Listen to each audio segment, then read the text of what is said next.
කියලා දෙල තියෙන්නේ බුද්ධ ශාසනය තුළ පෙරපි දෙකින් අසාවන් කියනවා ශාසනය තුළ විශ්ව මහා එතකොට පරම්පරාවට මේ උතුම් සේවයේ යෙදෙන ලංකාවේ සරියුත් මුගලන් නැමැති උතුමන්ගෙන් පැවතෙන සංඝ පරපුරටම අපිට පුළුවන් විදියට ගෞරව කරලායි පටන් ගන්නට ඕනේ. අපි අර විදියට ආශිර්වාද කරලා උතුම් සියලුම සංඝ රත්නයට අපි ආශිර්වාද කරලා ඒ ආශිර්වාදය ලබාගෙන ධර්ම සාකච්ඡාව පටන් ගන්නවා. සීලවන්තං ගුණවන්තං පුඤ්ඤක්ඛෙත්තං අනන්තරං දුල්ලදේදමයාලන්දං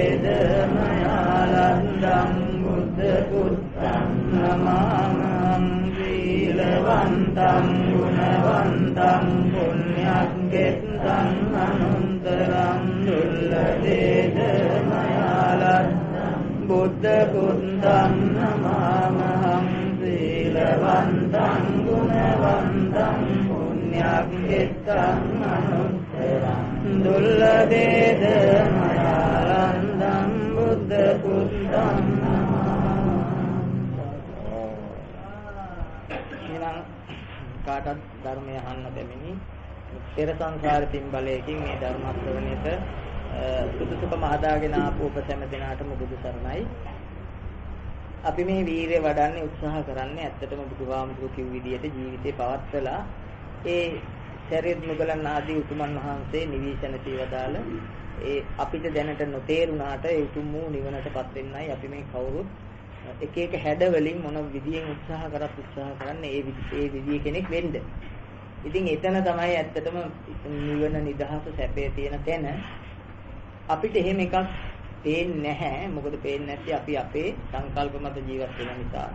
අපිට ලෝකේ පේන්නේ අපේ සංකල්ප වලට ඒ තාක් අපිට මේ නිවන කියන එක හිතා ගන්නත් බෑ. ඉතින් එහෙම ලෝකයකට තමයි මේ බුදුන් වහන්සේ කෙනෙක් ඒ එවකට හිටපු අයගේ මහා පින්බලයකට පහළ වෙන්නේ. අපි මේ ඉතිහාසයත් පොඩ්ඩක් හදාරමු. එතකොට මේකේ වෙනස තේරෙනවා අපිට. ලෞතර බුදුන් වහන්සේ මේ ලෝකේ සිදුහත් බෝසතාණන් වහන්සේ නමින් උත්පත්තිය ලැබෙන මොහොතේ අපි දන්නවා පසේ බුදුරන් වහන්සේ කෙනෙක් හිටියා. ඒ උත්තමයාගේ නම මාතාංගණී කියලා. ඒ මාතාංගණී කියන පසේ බුදුරයාණන් වහන්සේ ඒ සිදුහත් බෝසතාණන් වහන්සේ ඉපදුනාට පස්සේ දින ගණනක් ඇතුළත නැති වුණු බව අපි කවුරුත් ඉතිහාසය වශයෙන් දන්නවා. එතකොට පසේ බුදුරයන් වහන්සේ කෙනෙක් ඉන්නකොට බ්‍රහ්මයෝ බ්‍රහ්මාගම හින්දු ආගම උපරිමයට දියුණු වෙලා තිබුණේ අභිඥා බලලාභීන් විශාල පිරිසක් ඉන්න යුගයකයි වල පසේ බුදුරයන් වහන්සේ ඉන්නේ. ඒ කාලේ තිබුණු විශේෂත්වය තමයි ඒ අය අනුන් කියන ඒවා අහන්නේ නැහැ. Tamanට හිතුමනාපේ මොකක් හරි දර්ශන තලයක් ඔස්සේ හිත මෙහෙයපු එක තමයි ඒ බ්‍රහ්මයන්ගේ හැටි. ඒ තලයක් තුල හිත මෙහෙवला ඒ කට්ටියත් යම් අභිඥා බල උපදවගෙන යම් කිසි ශක්තියක් උපදවගෙන Tamanට අනන්‍ය වූ දර්ශනයක් නිර්මාණය කරන් තිබ්බා. ඒ දර්ශන තල තමයි අපි ඔය උච්ඡේදවාද සාස්ත්‍රතවාද කියලා කියන්නේ. ඒ වෙනකොට පසේ බුදුරයන් වහන්සේ නමක් පහළ වෙලා හිටියා. මේ සංසාර දුක් කෙලවර කරගත්ත තමන්ගේ ඥානය තුළින් සසර අරසන් කරපු උත්මේ කිඳලා ඒ හිතපු එකදු පුජ්‍යලයක්වත් ධර්ම ශ්‍රවණය කරන්න හිත පැහැදිලා තිබුණේ නැහැ. දැන් අපි ඔය වටපිට හොඳටම අවබෝධයෙන් දැනගන්න ඕන නැත්නම් අපිට බුදුදහම අවබෝධ කරන්න බෑ මේ ඉතිහාසය දන්නේ නැතුව. එම නිසා අපි තේරුම් ගන්න ඕන ඒ එකම පුජ්‍යලයක්වත් බාහිරේ මේ කෙනෙක් කියන දෙයක් අහුම්කම් දෙන්නට ඉදිරිපත් වෙලා නැහැ. ඒකයි පසේ බුදුරයන් වහන්සේට ධර්ම දේශනා කරන්නට බැරි කියලා අපි කතාව අහලා තියෙන්නේ. අපිටත් පුළුවන් නම් මේ අපි වගේ අයටත් පුළුවන් නම් අපි දන්න ධර්ම පදයක් කියන්න ඔබ හිතනවද පසේ බුදුරන් වහන්සේට ධර්මය කියන්න බෑ කියලා? කියන්න බෑ නෙවෙයි ඉන්න අය අහන්නේ නැහැ. ඉන්න අයට අහන ශක්තිය හැදිලා නැහැ. ඒ යුගයක තමයි එච්චර අභිඥා බල තියෙන නිසා ඒගොල්ලන් හිතුවේ ඒගොල්ලන් හොයන එක හම්බුණා කියලා. සාස්ත්‍රවාදීන් අය හිතුවා ඒගොල්ලන්ට අභිඥා බල පහළුණාම ඒගොල්ලන් හොයන දේ ලැබිලා කියලා. උච්ඡේද තුල හිතය නිකණ්ඨනාත පුත්තල වගේ අය ඒගොල්ලන් සිරුරට දුක් දීලා සැපෙන් අයින් වෙලා විමුක්තිය හොයනකොට ඒගොල්ලන් හිතුවා ඒගොල්ලන් බුදු වෙලා කියලා. නිකණ්ඨනාත කිව්වේ බුද්ධ කියන එක. ඒගොල්ලන් බුදු වෙලා කියලා කිව්වා. එතකොට ඒගොල්ලන් හොයන එක හම්බුණා කියලා හිතන් හිටියා. එම නිසායි බාහිර කෙනෙක් කියන දර්ශනයක් අහන්නේ නැත්තේ. මේ ටික හොඳට අවබෝධ කරගන්න සිදුහත් බෝසත් උපත සිද්ධ වෙන්නේ එවැනි මහා බලගතු පිරිස් ඉන්න යුගයක. අද වගේ යුගයක් නෙවෙයි. එදනම් ලේසි කියන්නේ. ඒ අයගේ තුල අනන්‍යතාවන් ගොඩනගලා විශාල පිරිස් ඒ අය වටා ගොනු කරගෙන හිටපු පරිසරයක පහළ. ඒ පරිසරය තුලම සංසාර පුරුද්දෙන් සසරේ තියෙන දුක අවබෝධ කරගෙන සතර පෙර නිමිති ඉදිරියේ වඩාත්ම කලකිරිලා සසර ගැන වඩා කලකිරිලා මේ සසරේ දුක නැසන ක්‍රමයක් හොයාගෙන සිදුහත් බෝසතාණන් වහන්සේ සියලු බාධක මැඩගෙන ලෝක සම්මතයේ කියන අපි ගරු කිරීම මව්පියන්ට ගරු කිරීම ඒ මව්පිය අන නොතකීම් කරන්නට උනා. මේ සත්‍ය සොයන කෙනාට මේවා ලෝකෙ ගැන හොය ඉන්න බෑ. ලෝකෙ ගැන එව්වොත් සතර අපායයි. එවැනි වටපිටාවක් තුල එවැනි සම්මතයේ මව්පියන්ට සලකමු කියන පරිසරයක් තුලින් නික්මිලා වනගත වෙන්නේ. ආරක්ෂක බැමි තුනක් තිබියදී නලංගනන් නටවපු දිනක මේ තනියෙන් දැඩි තීරණයක් ගන්නට වෙනවා මේ සසර දුකෙන් නිදහස් වෙන්නට. මේ කතාව අපිට ආදර්ශයක් අපිටත් සිද්ධ වෙනවා. දැඩි තීරණයක් ගන්න සසරේ දුක් විඳිනවද මේ දුකෙන් නිදහස් වෙනවද කියලා තීරණය අපිට ගන්නට මේ ඉතිහාසය මතක් කරේ ඒකයි. ලෝකයට ඕන විදිහට නටලා තමයි අපි මෙච්චර කලක් සසරේ හිටියේ. ලෝකයයි කියනවා මෙහෙම ඉන්න. ඉතින් ඒ අනුව ඉන්නවද බුදුහාමුදුරුවෝ කිව්ව විදිහට ඉඳලා පොඩ්ඩක් බලනවද මේ පොඩ්ඩක් හරි බුදුහාමුදුරුවෝ කියන වචනේට හිත නම්මලා ඇත්තට මෙතන විමුක්තිය තියෙද කියලා පරීක්ෂා කරලා බලලා අපි මෙතෙන්ට එනවද කියලා තීරණේ ඔබ සතු. ඒක කාටවත් බලෙන් පටවන්න නම් බෑ. ඒකයි මම ඉතිහාසෙ පොඩ්ඩක් මතක් කරේ. සිදුවත් බෝසතාණන් වහන්සේ වනගත වෙලා ආලාර කාලාම ගාවට ගියා. අන්නේ ගුරුවරයෙක් සොයාගෙන ගිහිල්ලා ඒ දර්ශනය ඉගෙන ගත්තා. ඉගෙන ගන්නකොට ඒ දර්ශනය තුලත් අපි දන්නෝ නේව සංඥා නාසඤ්ඤා තලවලට සිත උසස් වුණා. නමුත් බෝසතාණන් වහන්සේ පෙර සංසාර ගුරුව නිසා දැක්ක මෙතනත් නිත්‍ය වූ සැපේ නැති බව දැකලා ඒ ගුරුවරයාගෙන් අයින් වෙලා බහලා ගියා උද්දකාරාම පුත්තගාවට. උද්දකාරාම පුත්තගාවදත් ගිහිල්ලා ඒ කියු ක්‍රමයේ ඉගෙනගෙන එයාලටත් වඩා අභිභවා ගියා. ගුරුවරු දෙන්නම අභිභවා ගියා. ආකාසඤ්ඤායතනෙ කියන ආකාශ ධාතුවට සමවදින සිත උසස් ඵලයටපත් වුණා. බෝසතාණන් වහන්සේ සංසාර හුරුවෙන් දැක්ක මෙතනත් ඒ කියන නිත්‍ය වූ සැපය නැහැ. මේ හැම එකකම දුක ඇඟිලා තියෙනවා කියලා. එතනදිත් ගුරුවරයා අත්හැරලා යන්න උනා. අපි හිතන්නේ නම් ඉතින් නේද? මොන ගුරුවරයා අත්හැරලා ගියා. මේවා එහෙම තමයි. හොයන්න දෙන්නේ එක එක්කෙනා පස්සේ යන්නේ මං ඒකයි කියන්නේ මේ අපි ගැනවත් හොයන්න එපා උකට. බුද්ධ වචනේ තුල ඉන්නව මිස පුජ්‍යලයේ පස්සේ යන්න එපා. පුජ්‍යලයේ පස්සේ යනවා කියන්නේ ලොකු දිට්ඨියක්. පුජ්‍යලයේ ඔබ බැඳලා තියාගනි.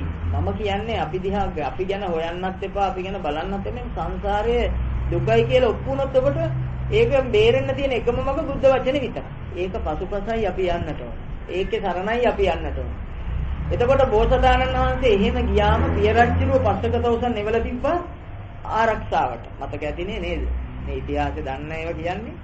එතකොට පස්සක තවුසත් මේ බෝසතාණන් වහන්සේ එක්ක විශාල කාලයක් කැලේ ගත කරා. අවුරුදු 5කුත් මාස 11යි සතියක් වගේ කාලයක් භාවනානුයෝගීව කල් ගත කරා. ඒ මොනවද? සමගියෙන් කතා බහ කරමින් එක එක ක්‍රමවලට අත්කිලමතාන යෝග ඔය ශාස්ත්‍රතවාද කියන ඒවකට තිබිච්ච ක්‍රමවලට අනුව පරීක්ෂා කරා මේ විමුක්තිය හොයාගන්න පුළුවන්ද? හැම එකෙන්ම දැක්කේ බෝසත් ගුණය තුල දැක්කේ මේ එකකින්වත් බුදු වෙන්න සංසාරේ විමුක්තිය හොයන්න බෑ කියලා. ඒ එවකට ඉන්දියාවේ තිබුණු ශාස්ත්‍රතවාද උච්ඡේදවාද එහෙම නැත්නම් අපි ඔය කියන කාමසුකල්ලිකාණ යෝග සම්මුතිය තියෙන ඒවා. බුදුහාමුදුරෝ දේශනා කරන කාමසුකල්ලිකාණ යෝග වෙන එක. දැන් අපි එතන පටලවන්න එපා. ධම්මචක්කේ තියෙන කාමසුකල්ලිකාණ යෝගය අත්කිලමතාන යෝගය ඒක නිවනට මඟ. මේ වෙන එක අපි කියන්නේ සැප දීලා නිවන් දකින්න ගියපු මාර්ගයේ තොයල බර එක තුලත් නැහැ. දැන් ප්‍රත්‍යක්ෂයෙන් නැති බව දැක්ක එක අතහැරියා. ශරීරයට දුක් දීලා බැලුව සැප හොයන්න ඒකෙනුත් බැරි බව දැකලා ඒකත් අත්හැරියා. ඒ අත්හරිනකොට තමයි පස්සකතවස අමනාප වෙන්නේ. ඒ අමනාපෙල ගියාට පස්සේ අර සති තුන ඇතුළත මහා වීර්යයක් වැඩුවා. මේ දෙක තුල නැත්තම් කොහොමද මේක කියලා හොය ඉද්දි වෙසක් පොහොය දවසේ මධ්‍යම රාත්‍රිය වෙනකොට මේකට හේතු ඔක්කොම එකින් එක අවබෝධ වෙන්නට ගත්තා. ඒ අනුලෝම ප්‍රතිලෝම වශයෙන් හේතුඵල ධහම චතුරාර්ය සත්‍ය දක්වා දියුණු ඥාන මට්ටමකින් අවබෝධ වුණාම දැක්කා ලෝකය දුක කොහෙද තියෙන්නේ? ලෝකේ පවතින දුක මත කියලා අවබෝධ කරගත්තා. දුක පවතින්නේ කොහොමද කියලා දැක්කම තණ්හාව නිසායි කියලා අවබෝධ කරගත්තා. ඒ අවබෝධ කරගත්ත ශක්තිය තුලින් දුක හඳුනනකොට දුක කියලා හඳුනගත්තොත් ඉබේම තණ්හාව නැති වෙන බවත් බෝසතාණන් වහන්සේ අවබෝධ කරගත්තා. අපිට අවබෝධ කරගන්න තියෙන එක දෙයයි දුක විතරයි කියලා බෝධිසත්ව ඥාණයෙන් දැක්කා. මධ්‍යම රාත්‍රියේ ඉක්මලා පස්චිම යාම වෙනකොට බුද්ධත්වයේ සාක්ෂාත් වුණා. ඇත්තටම බුදු වුණු එකේ ශක්ති ටික පරීක්ෂා කරන්න ඊට පස්සේ සත්‍යය පවා සතිය කියන්නේ සිහිය බොහොම සිහි නුවණින් Tamanට මේ අරමුණු එන්නේ නැතුව එක අරමුණක සිත රඳව ගන්න දින 7ක් පුළුවන් බව පරීක්ෂා කළා නුවණින් අවබෝධ කරගත්තා. මේ අවබෝධ කරගත්තම දැක්කා ඒකාන්තයෙන් බුද්ධත්වයට මට සාක්ෂාත් වෙලා සතර දුක් කෙලවර වෙලා කියලා අවබෝධ කරගෙන ලෝක නුවණින් බැලුවා මේක දැන් කිව්වට මිනිසුන්ට තේරෙන්නේ නැහැ.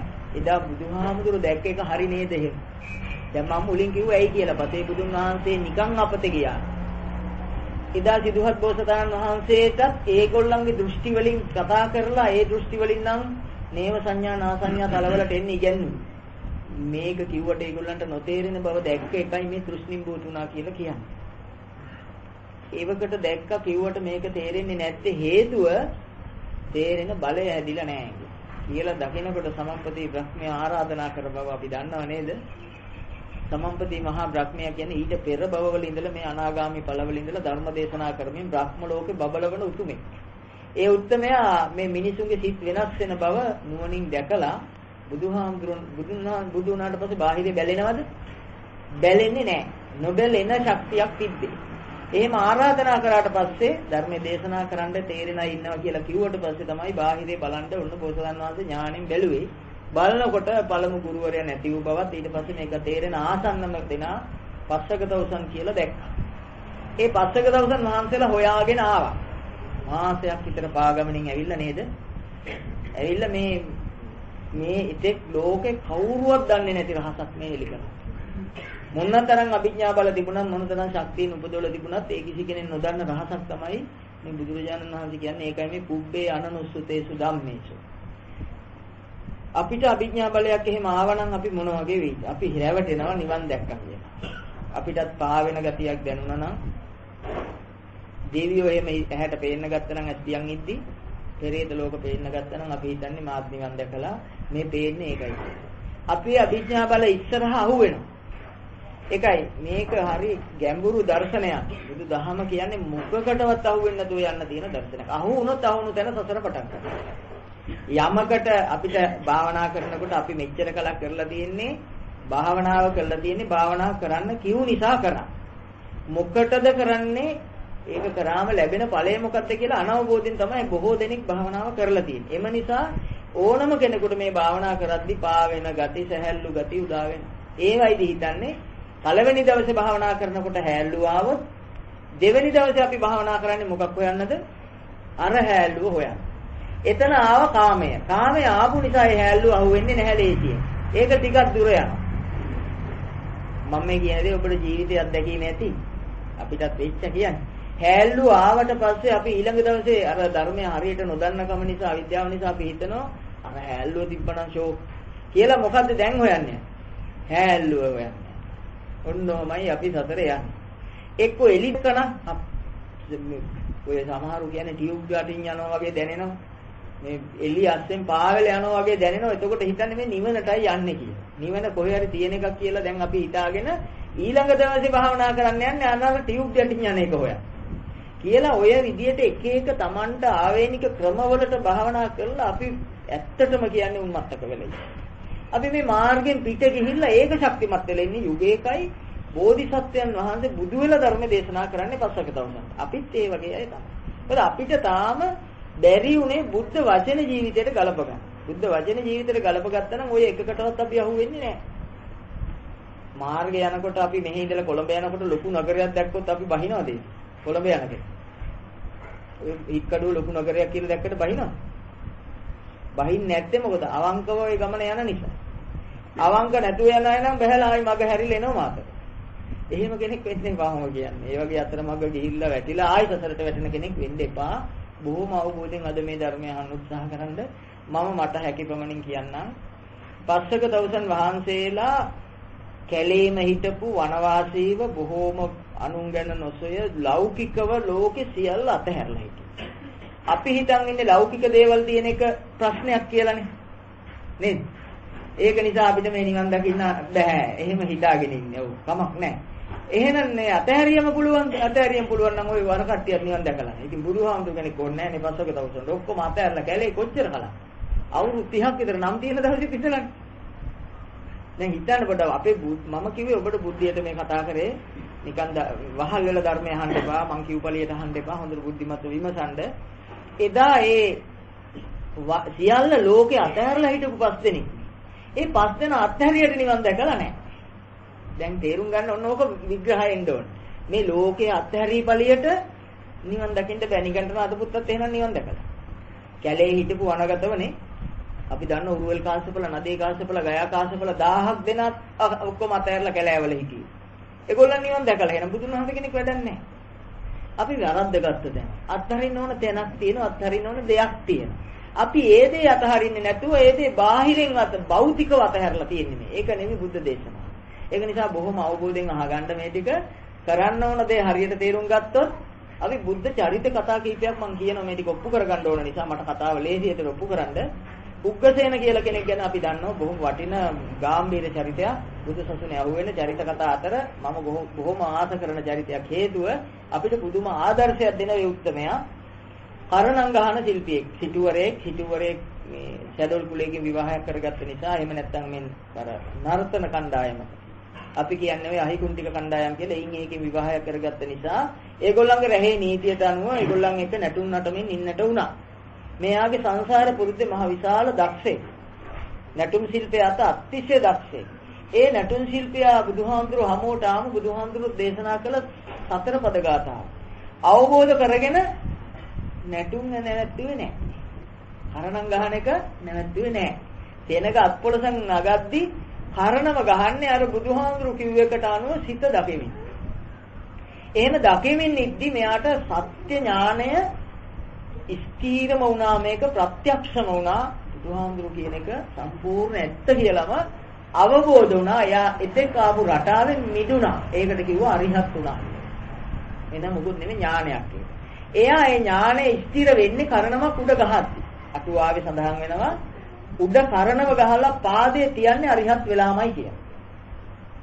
එතකොට අපි හිතියානම් මේ ක්‍රමයේ යටතේ බෑ නිවන් දකින්න කියලා අපි ඒක වෙනස් කරගන්නයි මම මේ කතාව ඔබට කිව්වේ. මම ලියපු එකක් නෙවෙයි අටුවාව. අටුවාවෙන් රහතන් වහන්සේලාගේ මුඛ පරම්පරාවෙන් ධර්මය ගෙන්නේ. අපේ මුඛ පරම්පරාවෙන් නෙවෙයි අටුවාව ගෙන්නේ. අපිට බෑ වෙනස් කරන්න ඒවා. අපි ඕක බොරු කිව්වම අපේ ඒක ඇත්ත වෙනවා. ඒ කියන්නේ අපි බොරු කිව්වක ඇත්ත වෙනවා. එහෙම කරන්න යන්න එපා. මහා අවිජ්ජාන බුද්ධ දේශනාව තුළ හොඳට අවබෝධ කරගන්න ඔබේ ක්‍රියාව එහෙනම් උග්ගසේන උත්තමයා කරණමක් ගහද්දී අරිහත් වෙනවා නම් අරිහත් වෙන්නේ සිතේ තියෙන වෙනසකින් නම් මේ ක්‍රියාව අයිති නෑ අරිහත් වෙන්න. ඇතුලේ තියෙන සිතේ තියෙන සංහා මාන දිට්ඨි කියන මට්ටමේ සංසිඳීමක් විතරයි සිද්ධ වෙන්න ඕන. ඒක තුල ඉඳ ගන්න පුළුවන් බව තමයි උග්ගසේන උත්තමයා අපට ලෝකයාටම පෙන්වන්නේ. හොඳට තේරෙනවා ඇති දැන් මේ කතාවෙන් බන්දුල මල්ලිකාව දිහා හොඳට බලන්න. බන්දුල මල්ලිකාවත් ගෙදර ඉන්නේ. දම් බෙදන දවසක්. ඒ වගේ චරිතයක්. අනාගාමී. උඩිපටු චරිතයක්. වේලු කණ්ඩක නන්ද මාතාව අනාගාමී.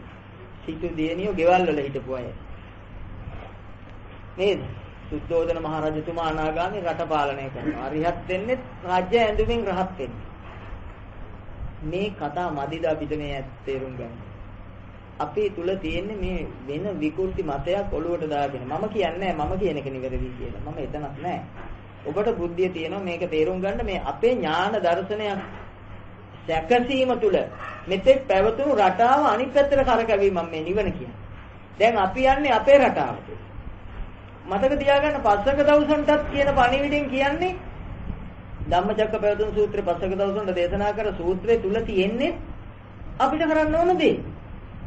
අපි වෙන ක්‍රමයක් නැහැ නිවන් දකින්න. එකම ක්‍රමයයි තියෙන්නේ. ඒ ක්‍රමෙමයි පසක දවසන්ට කියලා තියෙන්නේ. එහෙනම් පසක දවසන්ට ලෝකේ අතහැරියට භෞතිකෝ දේපල අතහැරියට අපි කල යුත්තේ ඒ ගාව තිබිලා. මොන උතන තේරුම් ගන්න.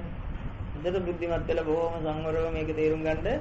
අපිටත් කරන්න තියෙන්නේ ඔය ධම්මචක්කපවතුන් සූත්‍රය කියන පද දෙකයි තියෙනවා. ඔය දෙක තමයි භාවිතා කරගන්න තියෙන්නේ. පස්සක දවසන්ට කිව්වොත් ඒ පද දෙක භාවිතා කරන්න. ඒ පද දෙක භාවිතා කරන්න කියන එකේ තේරුම ඒ පද දෙක කියන බුද්ධ වචනය ගාව තිබිලා නැහැ. ඊට විරුද්ධ විඳලා තියෙන්නේ. ඒ කියන්නේ අපි ඉන්නවා වගේ. දැන් තේරෙනවා ඇතිනේ මම මේ මතු කරලා දුන්නේ කල යුද්ධ අවබෝධ කරගන්න අපි කාටද. බුදුරජාණන් වහන්සේ පස්සක දවසන්ට කියන්නේ මෙන්න මේ වගේ වචන දෙකක්. ද්වේමේ වික්කවේ අන්තා පබ්බජිතේනම සේවිතක්කා. මේ අන්ත දෙක සේවනය නොකළ යුතුයි කියලා පැනවීමක් කරනවා, නීතියක් පනවනවා, බොහොම කරුණාවෙන් ප්‍රකාශයක් කරනවා. එහෙම කියලා අන්ත දෙක ප්‍රකාශ කරලා කියනවා ඒතේතේ උබෝ අන්තේ අනුපගම්. යම් විදියක ඒ අන්ත දෙකට නොපැමිණියොත්. හරිනේ අතන කියනවා ද්වේමේ භික්කවේ අන්තා පබ්බජිතේන නසේවිතබ්බා. සසර දුක් කෙලවර කරන්න යම් කෙනෙක් උවමනා නම් සංසාර විමුක්තිය හොයනවා නම් මේ අන්ත දෙක සේවනය නොකළ යුතුයි. ඔන්න දෙකයි තියෙන්නේ අන්ත දෙක. හොඳට අවබෝධ කරගන්න. ඊට පස්සේ කියනවා ඒකේ අන්ත දෙක කියලා ඊට පස්සේ කියනවා ඒතේතේ උබෝ අන්තේ අනුපගම්ම. යම් කෙනෙක් මේ අන්ත දෙකට නොපැමිණියොත් මජ්ක්‍ධිමා. අන්න එදාටයි මිදිලා තියෙන්නේ. මජ්ක්‍ධිමා පටිපදා තථාගතේන අபிසම්බුද්ධා. බුදුන් වහන්සේ කියන මග එතකොටලු වැඩෙන්නේ. අபிසම්බුද්ධා චක්කුකරණී ඥානකරණී පෙනීම හැදෙනවා ඥාණයට විග්‍රහ වෙන්න ගන්නවා. දැන් බුදුහාමුදුරු කියන අන්ත දෙක අපි අවබෝධ කරගත්තොත් අපිටත් ඒ වෙලේ ඉඳලා ඒ අවබෝධයට අනුව මේ සිත කලයුත්ත පේන්න ගන්නවා. ඒකයි චක්කුකරණී ඥානකරණී කියන්නේ ඒකත් මාර්ගඵල දෙකක්. අර අන්ත දෙකට නාව පිට මග වැඩෙනවා. ඒ කියන්නේ අපිට මග නැහැ දැන් එහෙම. එහෙම කියන බුදුහාමුදුරු බලන්න මේ සූත්‍රේ කොයිතරම් හරයක් තියෙනවද කියලා. ඊට පස්සේ කියනවා බුදුහාමුදුරු අහනවා මේ මජ්ක්‍ධිම ප්‍රතිපදාව කියලා නේ කිව්වේ අන්ත දෙකට නාවත් මධ්‍යම ප්‍රතිපදාව. මධ්‍යම ප්‍රතිපදාව කියන්නේ මිදුන කියන එක. අන්ත දෙකෙන් මිදුන කියන එකට කියන නම තමයි මජ්ක්‍ධිම ප්‍රතිපදාව කියන්නේ. බුදුහාමුදුරු අහනවා මධ්‍යම ප්‍රතිපදාවේ ඉන්නෝ කියලා දැනගන්නේ කොහොමද කියලා නැවත ප්‍රශ්නයක් අහනවා. කතමාච බික්කවේ මජ්ක්‍ධිම ප්‍රතිපදාව කියලා. කාගෙන්ද අහන්නේ? පස්වක දවසොංගෙම යහන්නේ. අපි ඊළඟට මතක තියාගන්න ඕනේ මේ සූත්‍රය අහගත්තේ කාගෙන්ද අපි? ආනන්ද මහරහතන් වහන්සේගෙන්. මේ සූත්‍රය බුදුහාමුදුරුවෝ පස්වක දවසට කිව්වනම් පස්වක දවස කාටවත් එක්ක කියලා නැහැ. කියන්න දන්නේ නැහැ. ධර්ම දේශනා කිරීමේ අනුශාසනා ප්‍රතිහාර නැහැ එව්මයන්ට. එම නිසා වුන් වනවාසීව කැලෑවල ඈත් පිටිසර ජීවත් වුණා. ඔබ මේ ඉතිහාසය දන්නවා. එහෙනම් කොහොමද මේ සූත්‍රය අපිට එන්නේ? මේක බුදුහාමුදුරුවෝ හැමදාම දේශනා කරොත් ඒක ආනන්ද හාමුදුරන්ට සෝතාපන්න වූ ආනන්ද හාමුදුරන්ට දේශනා කරනවා. ආනන්ද හාමුදුරන්ගේ මතක ශක්තිය කොච්චරද කියලා දන්නවද? ඒ උත්තරය තමයි ප්‍රථම ධර්ම සංගායනාවේදී මේ සූත්‍රයේ වශයෙන් මේක ක්‍රමයේ ඒ කිව් හැඩයට බුදුහාමුදුරගේ වචනේ ඒ භාෂාවෙන් දේශනා කරේ. ඒක තමයි මේ අපි අදහන්නේ. එතකොට මේ සූත්‍රය අඩංගු වෙනවා මාර්ගයයි මාර්ගෙ ගියාම ලැබෙන ඵලයයි කියන කොටස් දෙක. මාර්ගය තියෙනවා ඵලය තියෙනවා. සූත්‍රයේ මුල් කොටස මාර්ගය, දෙවෙනි කොටස ඵලය. එතකොට දැන් මාර්ගයේ වශයෙන් කිව්වේ අන්ත දෙක එපා. අන්ත දෙක නැති වුණොත් ඔන්න ඵලය දේශනා කරා මජ්ක්‍ධිමා පටිපදා. මැදුම් මැදුම් පිළිවෙතේ ඉන්නවලු. අපි මැදුම් පිළිවෙතේ කියන එක නම් හිතන් ඉන්නේ බාගෙ නේද? බාගෙට කියන. ඉතින් ඉතිරි බාගෙ. ඉතිරි බාගෙ දුද්ද කරන ආයි උපදින්න ඕන. එහෙම එකක් නැහැ. මජ්ක්‍ධිමා කියන්නේ මිදුණා කියන එකමයි. අර අන්ත දෙක තමයි ප්‍රශ්නේ. ඒ අන්ත දෙක නිසායි සසරේ අපි කවුරුත් පස්සක දවසත් ඉන්නේ අපිත් ඉන්නේ. අපි මේ දෙකට පස්සේම කතා කරා. දැන් මේක ඉස්සෙල්ලා ඵලය තේරුම් ගනිමු. දැන් මං කිව්ව අවවාදය බුදුහාමුදුරුවෝගේ අවවාදය තමයි අන්ත දෙක එපා. දැන් මේ ඵලය කතා කරන්නේ. එතකොට බුදුහාමුදුරුවෝ නැවත අහනවා මොකද්ද මධ්‍යම ප්‍රතිපදාව කියන්නේ? කතමාච වික්කවේ මජ්ක්‍ධිමා ප්‍රතිපදා. තථාගතයන් වහන්සේ පෙන්වන මේ මධ්‍යම ප්‍රතිපදාව කුමක්ද? සම්මා දිට්ඨි සම්මා සංකප්ප වශයෙන් ඒ ආර්ය අංග ටික දේශනා කරනවා. එතකොට සම්මා දිට්ඨියට එන්නේ කවුද? අර අංග දෙක නැති වුණොත් විතරයි. දැන් අපිට සම්මා දිට්ඨිය නැද්ද? තියෙනවා. ඇයි? පාඩම්. එච්චරයි නේ. දැන් සම්මා දිට්ඨියට ආවනම් ඉවරයි වැඩේ. සම්මා දිට්ඨිය කියන්නේ ඉවරම දැන අවසන් මාර්ගය. සම්මා දිට්ඨිය ඉඳලා අංග 7ක් දේශනා කරනවා. මෙන්න මධ්‍යම ප්‍රතිපදාව සම්පූර්ණ නම් මේ අංග 8 තියෙන්නට ඕන. සම්මා දිට්ඨි, සම්මා සංකප්ප පාඩම්නේ ඒක මම කියන්න ඕනේ නැහැ. එහෙම කියලා බුදුහාමුදුරුවෝ නැවතද දේශනා කරනවා. ඉදං කෝපන වික්කවේ යම් කෙනෙක් ඒ අංග 8 තියෙනවා කියලා දැක්කොත් එයා ගාව මේ අංග 8 තිබ්බොත් අංග 8 එන්නේ මොකක් නිසාද? අන්ත දෙක ඇසුරු නොවුනොත්. අන්ත දෙක ඇසුරු නොවෙනකොට මේ අංග 8ම ඒ මොහොතේ සකස් වෙලා. ඒ අංග 8 සකස් වුණොත් එයාට ඉදං කෝපන වික්කවේ ඒ විදියට හිටියොත් දුක්ඛං අරිය සත්‍යං. එයාට දුක කියන එක හඳුනගත්තා වෙනවා. එතරම් අපි දුක හඳුනන්නේ නැහැ. නේද? ඉදං කෝපන බික්කවේ දුක්ඛං අරිය සත්‍ය. මම ඒකත් කියන්නේ නැහැ. ඒ ටිකක් කියයි යනවා. ඔන්න දැන් චතුරාර්ය සත්‍යයට අවබෝධයි. චතුරාර්ය සත්‍ය අවබෝධුනේ කොහොමද? අන්ත දෙක ඇසුරුම අංගාට සකස් වෙනවා. අංගාට සකස් වුණාම දුක අවබෝධයි කියන්නේ චතුරාර්ය සත්‍ය අවබෝධයි. චතුරාර්ය සත්‍ය අවබෝධවම නැවත කියනවා ඉදං දුක්ඛං අරිය සත්‍යන්ති මේ බික්කවේ. අර එයාට ආර්යයන් වහන්සේලා දැක්ක දුක යක් දැක්කද? බුදුන් වහන්සේ දුක හඳුනාගත්තේ යම් තාක්ද ඒ හැඩේටම එයත් අවබෝධ කරගත්තා. ඉතින් දුක්ඛං අරිය සත්‍යං. දැන් එයාට ආර්ය සත්‍යයක්. ඇයි? එයයි තුලින් දකින්නවට කියනවා ආර්ය සත්‍ය කියලා. අරිය සත්‍යං තිමේ භික්ඛවේ පුබ්බේ අනුනුස්සතේසු ධම්මේසු. එහෙම කියලා කියනවා. සංකෝ පනිදං දුක්ඛං අරිය සත්‍යං පරිඤ්ඤයන්ති. ඔන්න පිරිසිඳ අවබෝධය. දැන් පිරිසිඳ අවබෝධ කරා කියන්නේ මොකද්ද? මාර්ග ඵලය නේද? මේ මාර්ග ඵලයට ආවේ කොහොමද? කොහොම යාවේ? දැන් හොඳට අපි අහන් හිටියා අර අන්ත දෙක සේවනය නොකර. එතකොට එයාට දැන් චතුරාර්ය සත්‍ය අවබෝධ වුණා කියන්නේ එයා කවුද? සංසාර දුක් කෙලවර කරගත්ත කෙනා. ඊළඟට කියනවා ඔහුගේ මාර්ගඵල ටික ගොඩක් තියෙනවා විස්තර කරන්න. ඒ ටිකත් අපි පොඩක් හදාරමු. අපි අතෙන් දෙන්නේ ඉතල මේ ටික අවබෝධ කරගත්තොත් මාර්ගය ගැන ආසාවක් එනවා ඔබට. ඒකයි මම මෙච්චර කියන්නේ. ඊළඟට කියනවා ඒවං ත්‍රිපරිවට්ටං ද්වාදසාකාර. අන්න ඒවං කියන්නේ එම මොනවද මේ චතුරාර්ය සත්‍ය.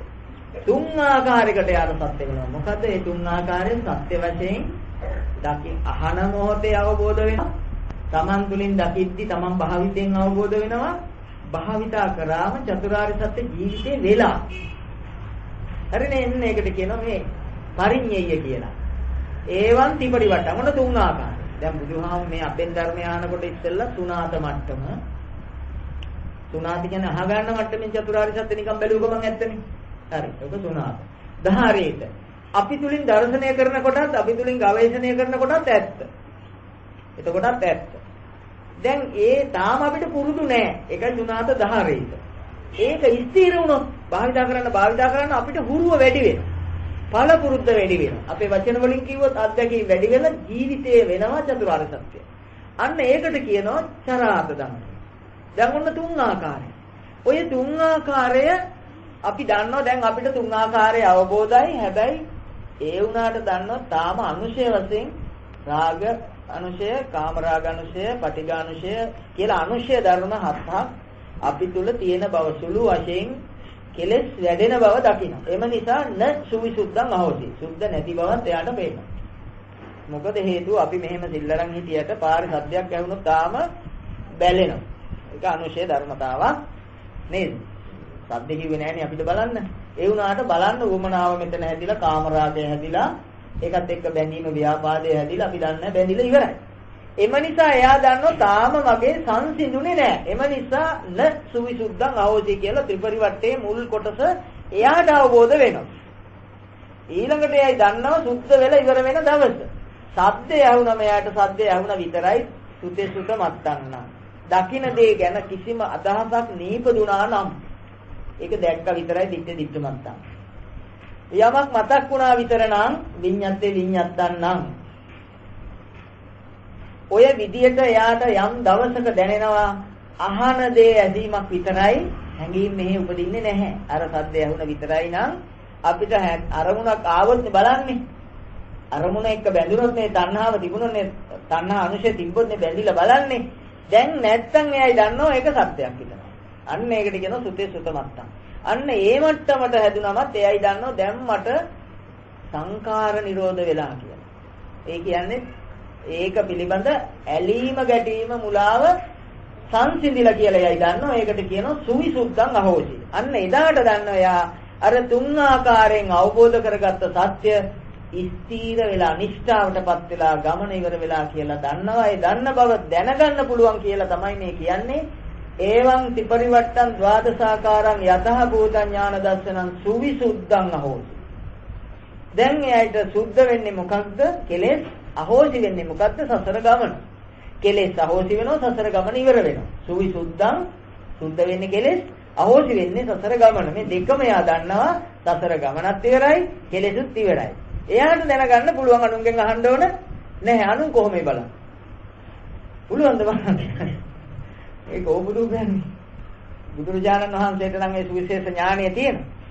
දැන් Taman අවංක වෙන්න මෙතෙන්ට. දැන් අපි මේ හිතුමන අපිට ගිය ගමන් ඇති. මම කියන්නේ මේක භයංකාර සසර ගමනත් උදෙයියල බල්ලු වුණා. කෝසල මල්ලිකාව අච්චර පිං කරලා, හිතන්න බැරි පිං කඳක් කරලා අවසානයේ බල්ලෙක් මතක් වෙලා අවීචියට ගිහිල්ලා දවස් 7ක් දුක් විඳින්න වුණා නම් පිනට බෑ මේක වෙනස් කරන්න සසර ගමන. එම නිසා දැන් සුවිසුද්ධං අහෝසි වුණාද කියලා දන්නව කොතනින්ද පටන් ගන්න? පටන් ගන්න තැන එකයි කරන්න තියෙනවා. පස්සක දවසටත් එකයි, අපිටත් එකයි, දෙවියන්ටත් එකයි, බ්‍රහ්මයන්ටත් එකයි. මේ මාර්ගය එකයි කාටද? මාර්ගයේ ඉන්නේ මෙන්න මෙතන නොදන්න නිසා. මොකද්ද මේ අන්ත දෙක හඳුරන්නේ නැති නිසා. එහෙම කියන බුදුහාමුදුරුවෝ එතනින් පස්සේ දේශනා කරමින් යනවා ඉවර නෑ. සුවිසුද්ධං අහෝසි අතාහම් භික්කවේ සදේවකේ ලෝකේ සමාරකේ සබ්‍රහ්මකේ සස්සමන බ්‍රාහ්මණියා පජාය සදේව මනුස්සාය අනුත්තරං. අන්න අනුත්තරං කියන වචන කියන උසස් කියලා. අනුත්තරං සම්මා සම්බෝධින් අන්න බෝධිය සාක්ෂාත් කරගත්තා. බුද්ධියෙන් උසස් ආයකයි. අර සම්මා සම්බෝධින් අභිසම්බුද්ධවා. ඒ කියන්නේ ඔන්න බුදුහාමුදුරුවෝ සරණ ගිය දවස අභිසම්බුද්ධා. තේරුණා නේද? ඊළඟට තව කොටසක් අහුවෙන ධම්මචක්කේ මේ විදිහට පංච වග්ගයා බික්ඛු භගවතෝ වාසිතං අභිනන්දු. මේ වචනවල තේරුම් දැනගනිමු. පංච වග්ගයා බික්ඛු කියන්නේ පස්සක තවුසන් වහන්සේලා වාසිතං අභිනන්දුන්ති කියන්නේ භාවිතයට ගන්නට සුදුසුකම හදාගත්තා කියන එකයි වාසිතං අභිනන්දුන්ති. හරිනේ? දැන් ඔය චතුරාර්ය සත්‍ය අවබෝධ ඥානය තුල ඉඳගෙන ලෝකයට මූණ දෙන්නට පුළුවන්කම හදාගත්ත පස්සෙනා. පංච වග්ගයා බික්ඛු භගවතෝ වාසිතං අභිනන්දුන්ති. එහෙම කියලා බුදුහාමුදුරුවෝ කියනවා. බුදුහාමුදුරුවෝ දැන් කියන්නේ පසකලවස නෙවෙයි. ඉමස්මින්ච පන වෙය්‍යාකරණස්මි බංජමා. ඒ අතරින් ආයස්මතෝ කොණ්ඩඤ්ඤස්. ආයස්ම කොණ්ඩඤ්ඤ උත්තමය. විරජං වීතමලං ධම්මචක්කුම් උදපාද. රාජස් කෙලෙස් පිළිබඳ නිත්‍ය වූ අවබෝධය ලබා ගත්තා. ඒ කියන්නේ මොකද්ද? බුදුහාමුදුරුවෝ දැන් කියපු වචන ටිකක් ගන්න ඕන වෙන සූත්‍ර වලින්. මේක තේරුම් ගන්න එක සූත්‍රයෙන් බෑ. මොකද පසුගියවරු දිනු නිසානේ මේ හැඩෙන් කියලා තියෙන්නේ. දැන් අපි තව සූත්‍රකින් ගනිමු. රාජස් කෙලෙස් කියන්නේ රාග, ද්වේෂ, මොහ තුන. විරජං රජස්. ඕක තමයි කෙලෙස් කියන්නේ. ඔය තුන් දෙනා නිසායි සසරේ ඉන්නේ අපි. ඒකයි විරජං වීතමලං අන්න ඒ ටිකව දැක්කා ධම්මචක්කුම් උදපාදි. හැම සිතක්ම දුකක් කියලා දැක්කා. උදා වෙන හැම එකකම සසර පැවැත්ම ඇති බව අවබෝධයටපත් වුණා. මොකද්ද? සබ්බේ සංඛාරා පරමා දුක්ඛා කියන යථා භූත ඥානය. හෙවත් යථා අවබෝධය. එහෙම නැතිනම් සත්‍ය ඥානය ඉඳ ලැබෙනවා. පටන් ගත්තේ කොතනින්ද? අන්ත දෙක අසුරු කරන්න එපා කියෝ අවබෝධයෙන් ඉඳගෙන එන තැන නෙයිද වෙන්නේ. වෙන මොකුත් ඒ අතර බුදුහාමුදුරු කියලා නෑ ඔච්චරයි කියලා තියෙන්නේ. ආයස්මතෝ කොණ්ඩඤ්ඤස්ස විරජං වීතමලං ධම්මචක්කුම් උදපාදි. රජස් කෙලෙස් නෑ. රාග, ද්වේෂ, රාගක්ෂය, ද්වේෂක්ෂය, මොහක්ෂය. ධම්මචක්කුම් උදපාදි. අන්න දැන් ඊට සදහම් නැස කියන්නේ පේනවා මට දැන් රජස් කෙලෙස් නෑ කියලා. මොනවාද? රාගය නෑ, ද්වේෂය නෑ, මොහය නෑ. කියලා තේන ශක්තිය ධම්මචක්කුම් උදපාදී. එම නිසා කොණ්ඩඤ්ඤ උත්තමයා හිතපු ඵලය මොකද්ද කියලා ඊළඟට බුදුරජාණන් වහන්සේ කියනවා යම් කිංචි සමුදය ධම්මං සබ්බන්තං නිරෝධ ධම්මං. උදා වෙන ධර්මය පහවල යනවා. ධර්ම උදා නොවෙනව නෙවෙයි උදා වෙනවා. උදා වෙන එක නැති වෙලා යනවා. ඇයි නැත්තේ? සංහාව මිදිච්ච නිසා. සංඛාරය නිරෝධ වෙලා. දැන් තේරුණාද ඵලය? අපිට එන්න තියෙන තැන නොදැන කලුව මාරපන් ගියා වගේ ගිහිල්ලා තියෙන්නේ අපි. යන්න කිව්වම ගියා. කොහේ යනවද මොකට යනවද ඇහුනේ. මේ කතාවක් පොඩ්ඩක් ඉගෙන ගනිමු. දැන් අපිට අපි ගැන අවබෝධ වෙන්න අවංක වුණොත් මේ ගමන ඉවර කරන්න පුළුවන්. එහෙම බුදුහාමුදුරෝ දේශනා කරන කොණ්ඩඤ්ඤ උත්තමයා සම්පූර්ණ සතර දුක් කෙලවර කරගත්තා කියලා. නේද? යම් කිංචි සමුදය ධම්මං යම් ධර්මයක් සමුදය වුණොත් සබ්බන්තං. සබ්බ කියන්නේ සියලුම අන්තයන්. සබ්බන්තං හොඳට අවබෝධ කරගන්න. සබ්බන්තං නිරෝධ. අන්ත නිරෝධයි. එතකොට සිතක් විතර. ඒ සිත පිරිසිදුයි ප්‍රබස්සරයි. තේරෙනවද කියන්නේ? ඒ සිතේ අන්ත දෙක නැහැ. අන්ත දෙකයි නියෝජනය නොවන්නේ. සබ්බන්තං නිරෝධ ධම්මං. ඒ අන්ත දෙක නැමැති ධර්මතාව නිරෝධ වෙලා තියෙන්නේ ඒක. තේරුණාද? ඔතෙන්ද තමයි සීල සමාධි ප්‍රඥා ඊ සම්පූර්ණ කර දවස. සබ්බන්තං නිරෝධ ධම්මන්ති පවත්ති තේජපන භගවතා ධම්මචක්කේ බුම්මා දේවා. අන්නේ භූමියයි දේව කියන්නේ. අන්න එහෙම භූමියට කියනවා දේව භූමිය කියලා. උසස් කියන එකයි දේව කියන්නේ. බුම්මා දේවා. එතෙන්ද තමයි මනුස්ස කියලා කියන. සද්ද මනුස්සාවේසු. අන්නේ தත්වයටයි මනුස්ස කියන්නේ.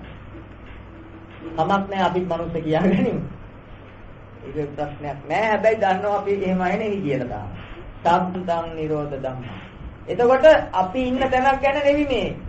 අපිට යංකින්ච සමුදය ධම්මං සබ්බන්තං අපිට උදා වෙන ධර්මවල සිත්වල අන්ත නිරෝධ වෙලා නැහැ. නිරෝධ වුණු බව තමයි සත්‍ය අහනකොට බලනවා කියන්නේ. බලනවා කියන එක තුල අර අන්ත දෙක තියෙනවා එහෙනම්. දැන් අපි අද ඉඳලා කරන්න ඕන මොකක්ද එහෙනම්? උදා වෙන සිත තුල අන්ත දෙක හොය යන එක. ඕකට කියනවා විදර්ශනාව කියලා. තේරෙනවද? මම ඔන්න මට පුළුවන් විදියට මතු කරලා මුල මැද අග යහපත් වෙන්න ධර්මයේ කියලා දුන්නා.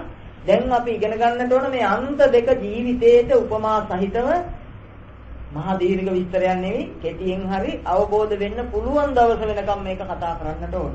කවදටද මේ ධර්මය අහලා වැඩක් නැති දවස්? ඉරිනේ මම බෑම විතරයි. ශරීරත් හඳුරු ධර්මය අහන් ඉඳලා නැද්ද බුදුහාමුදුරුවෝ? සාත් තුනක්. අපි හිතනවා දැන් ඕනේ නැහැ. කියන්නේ එතන ඒ ගානේ කමාරයක් දීලා එයාට දඬුවම්. අපිට එන්න පුළුවන් එවැනි මාර බන්ධක මතක තියාගන්න මාරයා කියලා ශක්ති විශේෂයක් විශ්ේ තියෙනවා. නැත්තම් බුදුන් වහන්සේ ලෝක කියන්නේ නැහැ. අපි නැහැ කියලා කියන්නේ අපේ මෝඩ මට්ටමේ. දියුණු වෙලා සමාධි වැඩෙනකොට දැනෙනවා එහෙම කොටස් ඉන්න බව. දැනට නම් නැහැ කියයි. ඒක හරි. අපි කියනෝනේ නැහැ කියන්නේ. එක්තරා තැනකට ආවම අර බන්ධන වේගෙන් ඇඟට එනවා. මම ඒව ඉදිරියේදී කියනවා. දැන් නම් කියන්නේ නැහැ. දැන් අපි කරන්න ඕන එක කරමු. දැන් කළ යුත්තේ කරමු. එතකොට අපි එහෙනම් තේරුම් ගන්නට ඕන දැන් ඉස්සරහා ඇහැට රූපයක් පේන තැනක ඇහෙන් දැක්කේ රූපේ නම් අපි රූප දිහා බලනකොට බලන බව නියෝජනය කරන්නේ අරහන්ත දෙකෙන් බව හඳුර ගන්න ඕන.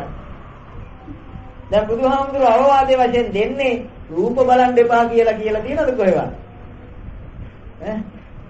එපා කියලා තියෙනවද? නැහැ. ඒකනේ බයෙන් දෙපා මූල ධර්මයේ දොච්චරමයි. රූප බලන් දෙපා කිව්වේ නැහැ. මොනවද එපා කිව්වේ? මේ අන්ත දෙක නියෝජනය වෙන්න දෙන්න එපා රූප බලන දෙන්න. බැලුවොත් බලන්නේ අන්නේ අන්ත දෙක තුල තියෙන්නේ කාම තණ්හා රති රාග මෝහ මච්චරි ලෝභ දේශ ක්‍රෝධ වෛර කියන දස පාප ක්‍රියා ටිකම තියෙන ওই අන්තය ඇතුලේ. බුදුහාඳුරෝ ප්‍රධාන කරලා කැටි කරලා පෙන්නනවා මේ අන්ත දෙක වශයෙන් කාමේසු කාමසු කල්ලිකාන යෝගෝ හීනෝ ගම්මෝ පොතු ජනිකෝ අනරියෝ අනත්ත සංහිතෝ යෝචායන් අත්ත කිලමතාන යෝගෝ දුක්ඛෝ අනරියෝ අනත්ත සංහිතෝ. මෙන්න මෙච්චරයි බුදුහාඳුරෝ පස්වක දවසොන්ට නිවන් දකින්න සසර ගමන ඉවර කරන්න දීපු අවවාදය ඔච්චරයි. මොන සූත්‍රය ගත්තත් මොන පදය ගත්තත් බුද්ධ වචනේ ඔච්චරයි. එහෙම ඉන්න කෙනාට ධර්මයේ සූක්ෂම කරලා විග්‍රහ කරපු විභජනය කරලා කරපු සූත්‍ර ඕන තරම් තියෙනවා. සත්‍ය විභංග සූත්‍රය, මහා රාහුල වාද සූත්‍රය, රාහුල වාද සූත්‍රය, ඕවගේ සූත්‍රවල ගත්තම විශාල වශයෙන් විග්‍රහ කරලා තියෙනවා මේ ධර්ම කරුණු තව තව කඩලා පෙන්නලා. එහෙම නොකර කැටි කරලා පෙන්නපු සූත්‍රය තමයි අපි මේ අද සාකච්ඡාවට ගන්න. දැන් අපි බලමු මේ සිත්වල කාමය කියන මේ බුදුහාමුදුරුවෝ කියන ගතිය තියෙනවද කියලා. කාමේසු කාම. මේ වචන දෙක මම මෙහි ඕන තරම් කියලා දෙනවා. නමුත් අදත් අපි අහමු මේක අහන තරම් වටිනවා. ඉවර වෙනකන් ධර්මය අහන්න අද ඇති කියලා හිතන්න එපා. මම එහෙම කියන්නේ මං ගාවට ගෙන්න ගන්න නෙවෙයි. එහෙම මට කිසිම අවශ්‍යතාවක් නැහැ. ඔබ මතක තියාගන්න ඇති කියලා හිත හදලා දෙනව ගානට මාරය. ඇති නේ දැන් ඉතින් අපි දැන් හරි අපි නිදහස්. එතනම කාමයේ තිබ්බා. ඒක වෙන්නේ නැහැ. තේරුණා නේද? කාමේසු කාම. දැන් ඔය වචනේ තේරුම් ගන්න ධම්මචක්කෙන් නම් බෑ මම පිළිගන්නවා බෑ කියලා. ධම්මචක්කේ කිව්වේ ගොඩක් උසස් සම්මුති වශයෙන් කාමෙන් බේරිච්ච අයට. සම්මුතික භෞතික වස්තු පිළිබඳ වස්තුකාමෙන් ඇතහැරිච්ච අයට. එම නිසා අපිට මේ සූත්‍රයේ ඔය කොටස තේරුම් ගන්න තව සූත්‍ර කීපයක් උපයෝගී කරගන්නට වෙනවා. මම ඒකට එක සූත්‍රක කොටසක් ගන්නවා හරිම වටින මේවා මිල කරන්න බෑ රත්තරන් කඳුන් මේ ලෝකේ රත්තරන් කරන බුද්ධ වචනයකට අලගු තියන්නත් බෑ. එහෙමයි ඒක වටින්නේ. ඒක අපිට එහෙමයි අනිත් අයට මම දන්නේ රත්තරන් වටිනවයි. මේ අපිට දන්නේ සංකප්ප රාගෝ පුරිසස්සකමෝ නේකාමා යානි චිත්‍රානි ලෝකේ සංකප්ප රාගෝ පුරිසස්සකාමෝ කියලා බුදුරජාණන් වහන්සේ මහා සිංහ නාදයක් පවත්වනවා. මේ කාමය කියන්නේ කුමක්ද කියලා ලෝකයට හැඳින්වීමක් කරනවා. ඊටාම වටින විදියට මේ සූත්‍රයේ වටිනකම කියලා ඉවර කරන්න බෑ. සංකප්ප රාගෝ පුරිසස්සකාම යම් දෙයකට සංකල්පයක් ආවොත් සංකල්පනාවක් ආවොත් එහෙම නැත්නම් අදහසක් ආවොත් අරමුණක් ආවොත් ඒ අදහස තමන්ට ගොනු වුණොත් ඒකට කියනවා රාගය. සංකප්ප රාගෝ සංකල්පයමයි රාගය වෙන්නේ. පුරිසස්සකාම අන්න ඒකට කියනවා කාමය. සංකල්පයක් ආවොත් යමක් ගැන දැක්ක විතරද? දැන් යන්නේ මොකක් කරන්නේ? ඇතුළු පුරන් දෙහන්නේ. තේරෙනවද දැන් ඔන්න අපි මෙහෙම දැකලා නැනේ. කඩලා කොට සංග නේද? ආවර්ජන, විභජන අපි එහෙම විභාග කරන්නේ නැහැ. විභාග නොකරපු නිසා අපි වැටුණා සසරට. දැන් අපි එහෙම නැතුව පොඩ්ඩක් අවංක වෙලා සද්ධර්මයේ ඉස්සරහා දන්න බවෙන් මිදිලා නිහතමානී වෙලා ධර්මයේ ශ්‍රවණය කරොත් නැගිටින්නේ ඵලෙමයි. මොකද ඵලය කියන්නේ ඥානය. ඥානයට තව නම ඵලය. ඥානං චපනනේ දර්ශනං උදපාය. ඥාන දර්ශනයක් මේ උදාහරණය. විඥානයයි නැත්තේ. විඥානය මායාවක් කිව්වා. විඥානයයි පෙන්වන්නේ අරක ගැන අදහස දීලා. අදහසින් රූප පෙන්වන්නේ විඥානය. විඥානය නැති වෙනවා කියන්නේ ඥානය තියෙනවා කියන්නේ. විඥානේ වරද පේන එක තමයි ඥානය කියන්නේ. එතකොටයි තණ්හාව නිරෝධ වෙලා යන්නේ කියලා දැන් අවබෝධ කරගන්න අද. සංකප්ප රාගෝ පුරිසස්සකා. එහෙනම් අපිට අර ඇහෙන ශබ්ද ගැන සංකල්පයක් නැත්තම් බලයි. දැන් අපිට ඔන්න යනවා ශබ්ද. දැන් නම් යටපත් කරන්නේ නැත්තේ නේ. වේවිල්ලක් කියලාත් ආවා. ඒව ඇත්තම ප්‍රශ්නයක් නැති විවිල් කියලා මතක් වුණා. අපි හැදුවේ නෑනේ. හැදුවේ නැති බවනේ දකින්න තියෙන හේතුඵලය. කනට ඇහෙන ශබ්දය, කනේ ගැටුණ ශබ්දය, සෝත විඥානය පහළ වුණා. සෝත විඥාණයට අතීත කර්මෙ පිහිට වෙලා ඒක පිහිටට ඉඳලා නව කර්මයක් අදලා දුන්නා. ත්‍රිවිල් එක කියලා සංඥාවක් අදලා දුන්නා. සංඥාවෙන්මයි රූපේ පේන්නේ. දැන් ඕක මම හැදුවේ නෑ. ඒ හේතුඵලය දැක්කම මමෙක් නෑ නේද? දැන් ඔය නේද ඇද්දේ අපි ඒක මොටර් සයිකලයක් හරි ත්‍රිවිල්ලක් හරි කියලා ඇහෙනවනේ අපිට. ඒ අපි හැදුවේ නැහැනේ. අපි ඔප්පු කරන්න තියෙන්නේ අපි ඇත්ත ඇතිසැටියෙන් දකින්නනේ උගන්වන්නේ. යථා භූත ඥාන දර්ශන මේ ඇත්ත ඥානය. යථා භූත භූත කියන්නේ සකස් වෙන. සකස් වීම ඇත්ත ඇතිසැටියෙන් දකින්න. ඒ කියන්නේ හේතුඵල ධර්මයට තව නමක් යථා භූත ඥානය. එක එක තැන්වල බුදුන් වහන්සේ ඒ අයට අනුගත වූ තේරෙන භාෂාවලින් ධර්ම දේශනා කළ තියෙන එකම දේ. යථා භූත ඥානය කියන එකට තව නමක් හේතුඵල ධර්ම. හේතුඵල ධර්මයට තව නමක් චතුරාර්ය සත්‍ය. ඒකේ චතුරාර්ය සත්‍ය කියන වචනේ නෑ. හේතුඵල ධර්ම කියන්නේ චතුරාර්ය සත්‍ය. එතකොට යථාභූත ඥානය තවත් නමක් ඒක. යථාභූත ඥාන දර්ශන. අන්න මේ ඇත්ත ඇති සිටියෙන් දැක්ක දාට සුද්ධ වෙන්නේ. මොනවද සුද්ධ වෙන්නේ? කෙලෙස්. යථාභූත ඥාන දර්ශන සවිසුද්ධං අහෝසි. අහෝසි වෙන්නේ සසර ගමන. දැන් හරිනේ. දැන් අපි ඔප්පු කරගන්න ඕන මොකද්ද? කාමය කියන්නේ මොකද්ද කියලා. බුදුහාමුදුරුවෝ එපා කියන්නේ කාමයනේ. ඉස්සෙල්ලා අපි කාමය ගැනත් වැටහීමක් ගන්න. මම කාමය ගැනත් දන්නවා. අපි දන්නේ මම හිතන්නේ නොදන්න දේකුත් දන්න දේකුත් නෙවෙයි අපි. කාමය කිව්වම අපි හිතන් හිටියේ ලෝකයයි නම් කියන්නේ කාමය කියන්නේ මේ පුරුෂයෝ ස්ත්‍රීන් පස්සේ ස්ත්‍රීන් පුරුෂයන් පස්සේ අනේ එකක් ගැන එහෙම එකක් මේ කියන්නේ. ඒතකොට ඒක නැවතු ඔක්කොම රහතන් වහන්සේලානේ එහෙම. ඔක්කොම රහත් වෙනවා. උපන් දවසේ ළමයි රහත් නේ. කොහොම අපි පස්සේ යන්නේ? අපි එතෙන්ට දන්නේ දාලා විනාශ කරලා තියෙනවා. මම කියන්නේ මම නිවැරදි කියලා. හැබැයි මට දැනෙන දේ මම මේ කියන්නේ. එහෙම ලඝු කරන්න යන්න එපා ධර්මයේ සුළු කරන්න. එතකොට අනිත් ඒවා පව් නෙවි වෙන්නේ.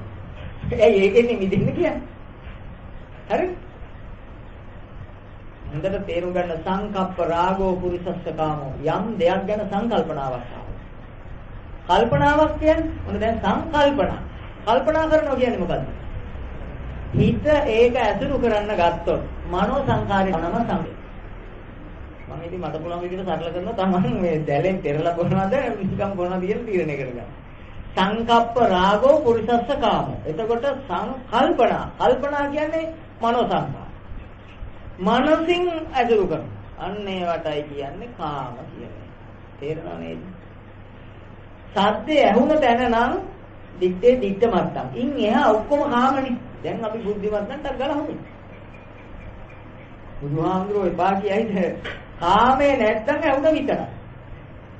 අපි එපා කියනවා. සද්දයක් ඇහෙනවා. නෑ ගෙනල්ලා තියෙනවා මෙතෙන්ට කේක් කන්න කියලා. කෙනෙක්. අපි කොහොම ඒකන්නේ? එපා කියන. එපා කියන එකේ කාම නැද්ද? ඇයි නිගණ්ඨනාථ පුත්තලත් එහෙනම් එපා කැලේට ගිහිල්ලා එපා කියලා. එතන එහෙම කාම නැතුව ඉතිපස්සක දවතුන. මං කිව්වනේ මුලින් පටන් ගත්තේ හොඳ බුද්ධිමත් විග්‍රහයක් කරගන්න පුළුවන් තමන් හොඳ අවබෝධයෙන් ඇහුවොත්. එතනත් කාම තිබිල එපා කියන දේ. මොකද්ද කාමය කියන්නේ? සංකල්පකින් තමයි ලෝකය සුරු කරන්නේ. එපා කියන එකේ. ඒකයි අපි එපා නොකියන්නත් ඕන ඇසුර නවතින්නත් ඕන. එපා කියන අන්තයට නොවැටෙන්නත් ඕන කියන අන්තේ නොසිටින්නත් ඕන. මේ අන්ත දෙකෙන් මිදෙන්නට ඕන. එතකොටයි දිත්තේ දිත්ත මත්තන් සුතේ සුත මත්තන් මුතේ මුත මත්තන් විඤ්ඤාතේ විඤ්ඤාතන් කියන මාර්ගඵල ඥාන පහළ වෙන්නේ එදා. දැන් අපි කරන ක්‍රමේ එපා කියන. එපා කිව්වම මොන අන්තයට වැටුනේ? ද්වේෂාන්තයට වැටුණා. ඕන කිව් ගමන් ලෝභාන්තයට වැටුණා. හරිද දැන්? අපි මෙච්චර කලක් මේ නිවන් දකින්න කියලා තීරණ අරන් තියෙන්නේ කොහොමද? ඔන්න ඔය ඕන කියන අන්තය අත්හැරලා එපා කියන අන්තේ ඉඳලා. කවුරු වගේද? අර එදා හිටපු සියලුම සත්‍යස්තුවරු වගේම තමයි අපි. වෙනස්ම නැහැ. වෙනස ලාංකිකයි. අපි ශ්‍රී ලාංකිකයි. අපි ඉන්නේ තරං ෂර්ට් ඇඳලා ගවුම් හැට් ඇඳලා. වෙනෙච්ච. ඒගොල්ලන් අමුඩ ගහන් ඉන්නේ. මේ දෙකොල්ලම එකම දේ කරලා තියෙන්නේ. මොකද්ද? එපා කියලා අතෑරට. හැබැයි ඒක තුල සීලය නැද්ද අභිඥා බල නැද්ද? තියෙනවා. දෙවියෝ පේන්නේ නැද්ද? පෙරේත ලෝක පේන්නේ නැද්ද? පේනවා. ඒවද නිවන? මොන දැන් පැටලෙන්නේ නැතුව යමු ආයිත් බලන්න. එහෙනම් සංකල්පනාවක් නැත්තම් නැති තැන කොයි වගේද ඵලය? ඇහුණා විතරයි. ඇසට පේනවා විතරයි. සංකල්පයක් තිබ්බොත් සංකල්පෙන් බලනවා. හැඩ කිව්වම මොකද බලන්නේ දැන්?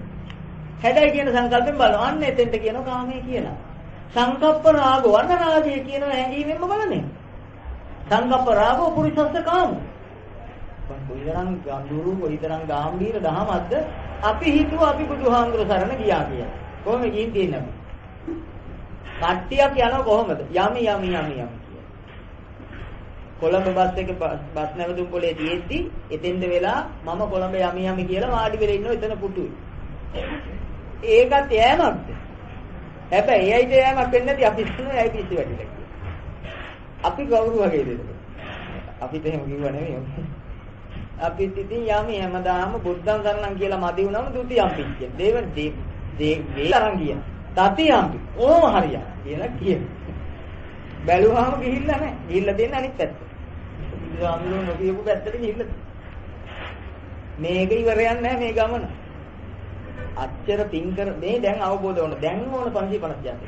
එතකොට ඕන අටුවාවේ කතාව වුණොත් මිහිඳු මහ රහතන් වහන්සේගේ චරිතය වටින්නේ අපිට මිල කරන්න බැරි ඒ උත්තරමයා ඇවිල්ලා ධර්ම දේශනා කරේ නෑ. මොනවද කිව්වේ? ඇවිල්ලා කිව්වේ ප්‍රේත වස්තු විමාන වස්තු. සතර බය ඉපදෙව්වා ඉතින්. සසර ගැන තේරුම් කරලා දුන්නා. ඒ බයෙන් මිදෙන්න ඕනුනාමයි මිදෙන මඟ දේශනා කරේ චුල්ලහස්තිපදෝපම සූත්‍රය.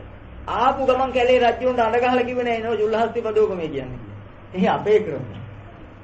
දැන් ඔබටත් ඕන වෙනවා එහෙනම් ඇයි මේ බුදුහාමුදුරුවෝ මේ තරම් කරුණාවෙන් පාගමනින් වැඩලා පහරාදලා හම්බෙන්න මාස ගණන් පාගමනේ ගිහිල්ලා තනියෙන් පිදුරු මඩුවල විවේක අරගෙන ගස් ගල් යට ඉඳලා පහ කැටමක් කරේ ඇයි ඒ තරම් සතර බයන් ආන්නේ අද අපි මෙහෙමයි හෙට බලුවෙල ඉපදෙයි තොදෙයියලා එදා සිටුවරු ඒ ගෙදරම බල්ලෙක් වෙන බව තොදෙයියගේ පුතක් දන්නේ නැතෝ දෙයියක් දන්නේ නේද අර අරියතුන් වහන්සේ නේ හිටියනම් ඌර තාත්තා කියලා ඔප්පු කරන්න කෙනෙක් නැහැ.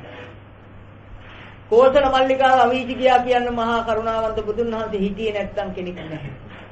ඒවනේ අපි මේ බොරු කියන්නේ. ඔහොම අපට වෙන්නේ නැහැ කියනකොට හිත අපි යන ක්‍රමේ හරිනේ. ඒ කියන්නේ බුදුහාමුදුරු කිව්ව එක වෙලානේ අපිට හරි. අපේ ක්‍රමේ තියෙන්නේ අර තැන් වලට යන මඟ. ඒක මතක තියාගන්න. අපිට අද බැරි එක හැබැයි අපිට ධම්මානුසාරී වෙලා ධර්මයේ කෙරෙහි පැහැදිලා ශ්‍රද්ධානුසාරී වෙලා සෝවාන් මාර්ග ඥානයක් උපදවගෙන ඵලයට එන්න බැරි වුණා මාර්ගය අවබෝධ කරගෙන මෙහෙම මැරෙනකොටම ඵලයට එනවා. කවදාවත් ඵලයටපත් වෙවි මැරෙන්නේ නැහැ කියන්නේ. ආත්ම 7කට අඩු කරොත් මදිද? මෙන්න මේ උපමාව මට බොහොම අහුණු ගැඹීර උපමාවක්. හිරේ එල්ලුම් ගහට නියම වෙච්ච හොරෙකුට දවස ගානේ කූඩුව වෙනස් කර කර ඉස්සරහට ගේනවා. ඔය වෙලාවට ඒ හොරා බේර ගන්න කෙනෙක් ඇවිල්ලා කියනවා මෙන්න මේ ක්‍රමයට හිටියොත් මං ඔයයි බේර ගන්න. එතකොට එයයි නොකරයිද? ඒ ක්‍රමය. සාධාරණ ක්‍රමයක් දුක් විඳින්න නැති ක්‍රමයක් කිව්වොත් මෙන්න මේ ක්‍රමයට හිටියොත් මං ඔයාව එල්ලුම් ගහට නොයව බේර ගන්නවා. කිව්වොත් ඒ එල්ලුම් ගහට යන්න මර බය ඉන්න කෙනා එකෙන් බේරෙන්නේ නැද්ද? ඒ සඳහා ක්‍රමය කරනව නේද? ඒ වගේ බුදුන් වහන්සේ අපිට ධර්ම දේශනා කරේ අපි දන්නේ නැතුව අපි යන්නේ අතෙන්ට. ප්‍රේත වස්තු ටික පොඩ්ඩක් කියවලා බලන්න. කොයිතරම් පින් කරපු අය පෙරේතේ වල ඉපදිලා තියෙනවද කියලා. කොයිතරම් පින් කරලා අර්ධ දේව අර්ධ ප්‍රේත මට්ටම් වල ඉපදිලා තියෙනවද කියලා. ඒකයි මේ තරම් බුදුහාමුදුරුවෝ සංසාර දුක ගැන දේශනා කළා රජවරුන්ට පවා ධර්ම දේශනා කළා බද්දවග්ගී කුමාරවරු සසරෙන් ගැලෙන්නේ ඒකයි නන්ද කුමාරයාට පවා මහා උත්සාහයක් අරගෙන සසර ගමන ඉවර වෙන්න මාර්ගය කියලා දුන්නේ. අපි තේරුම් ගන්න ඕනේ මේකේ රහසක් තියෙනවා. අපිට මතු පිටින් නැපෙනුනාට මේ ගමන අති භයංකාරයි. දැන් අපි ඉඳි. අපි අකමැති දෙයක් එනවා ඉස්සරහට. මැරෙන්න නම් කැමති. බොරුවට කියයි මට නම් ප්‍රශ්න නැහැ කියලා. දැන් කියයි දැන් මැරෙන්නේ නැහැ. අනේ මම මර බය නැතුවලු ඌයි ගන්නවනේ මේ වෙලාවට. අම්මෝ ගෑවෙනවනේ මර බය.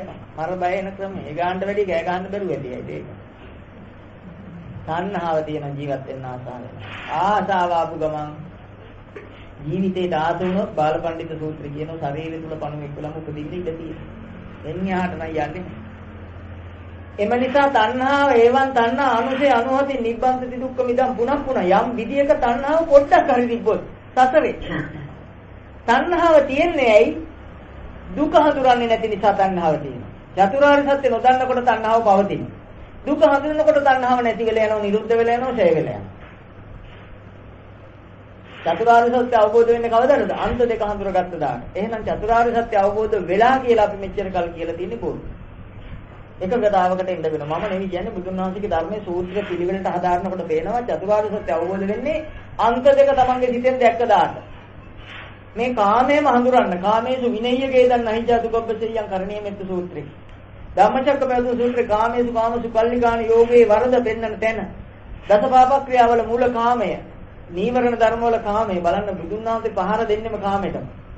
කාමය කියන්නේ සංකල්පයමයි. යමක් ගැන සංකල්ප වුණොත් අපි යමක් ගැන අරමුණු කරන්නේ සැප විඳින්නද දුක් විඳින්න?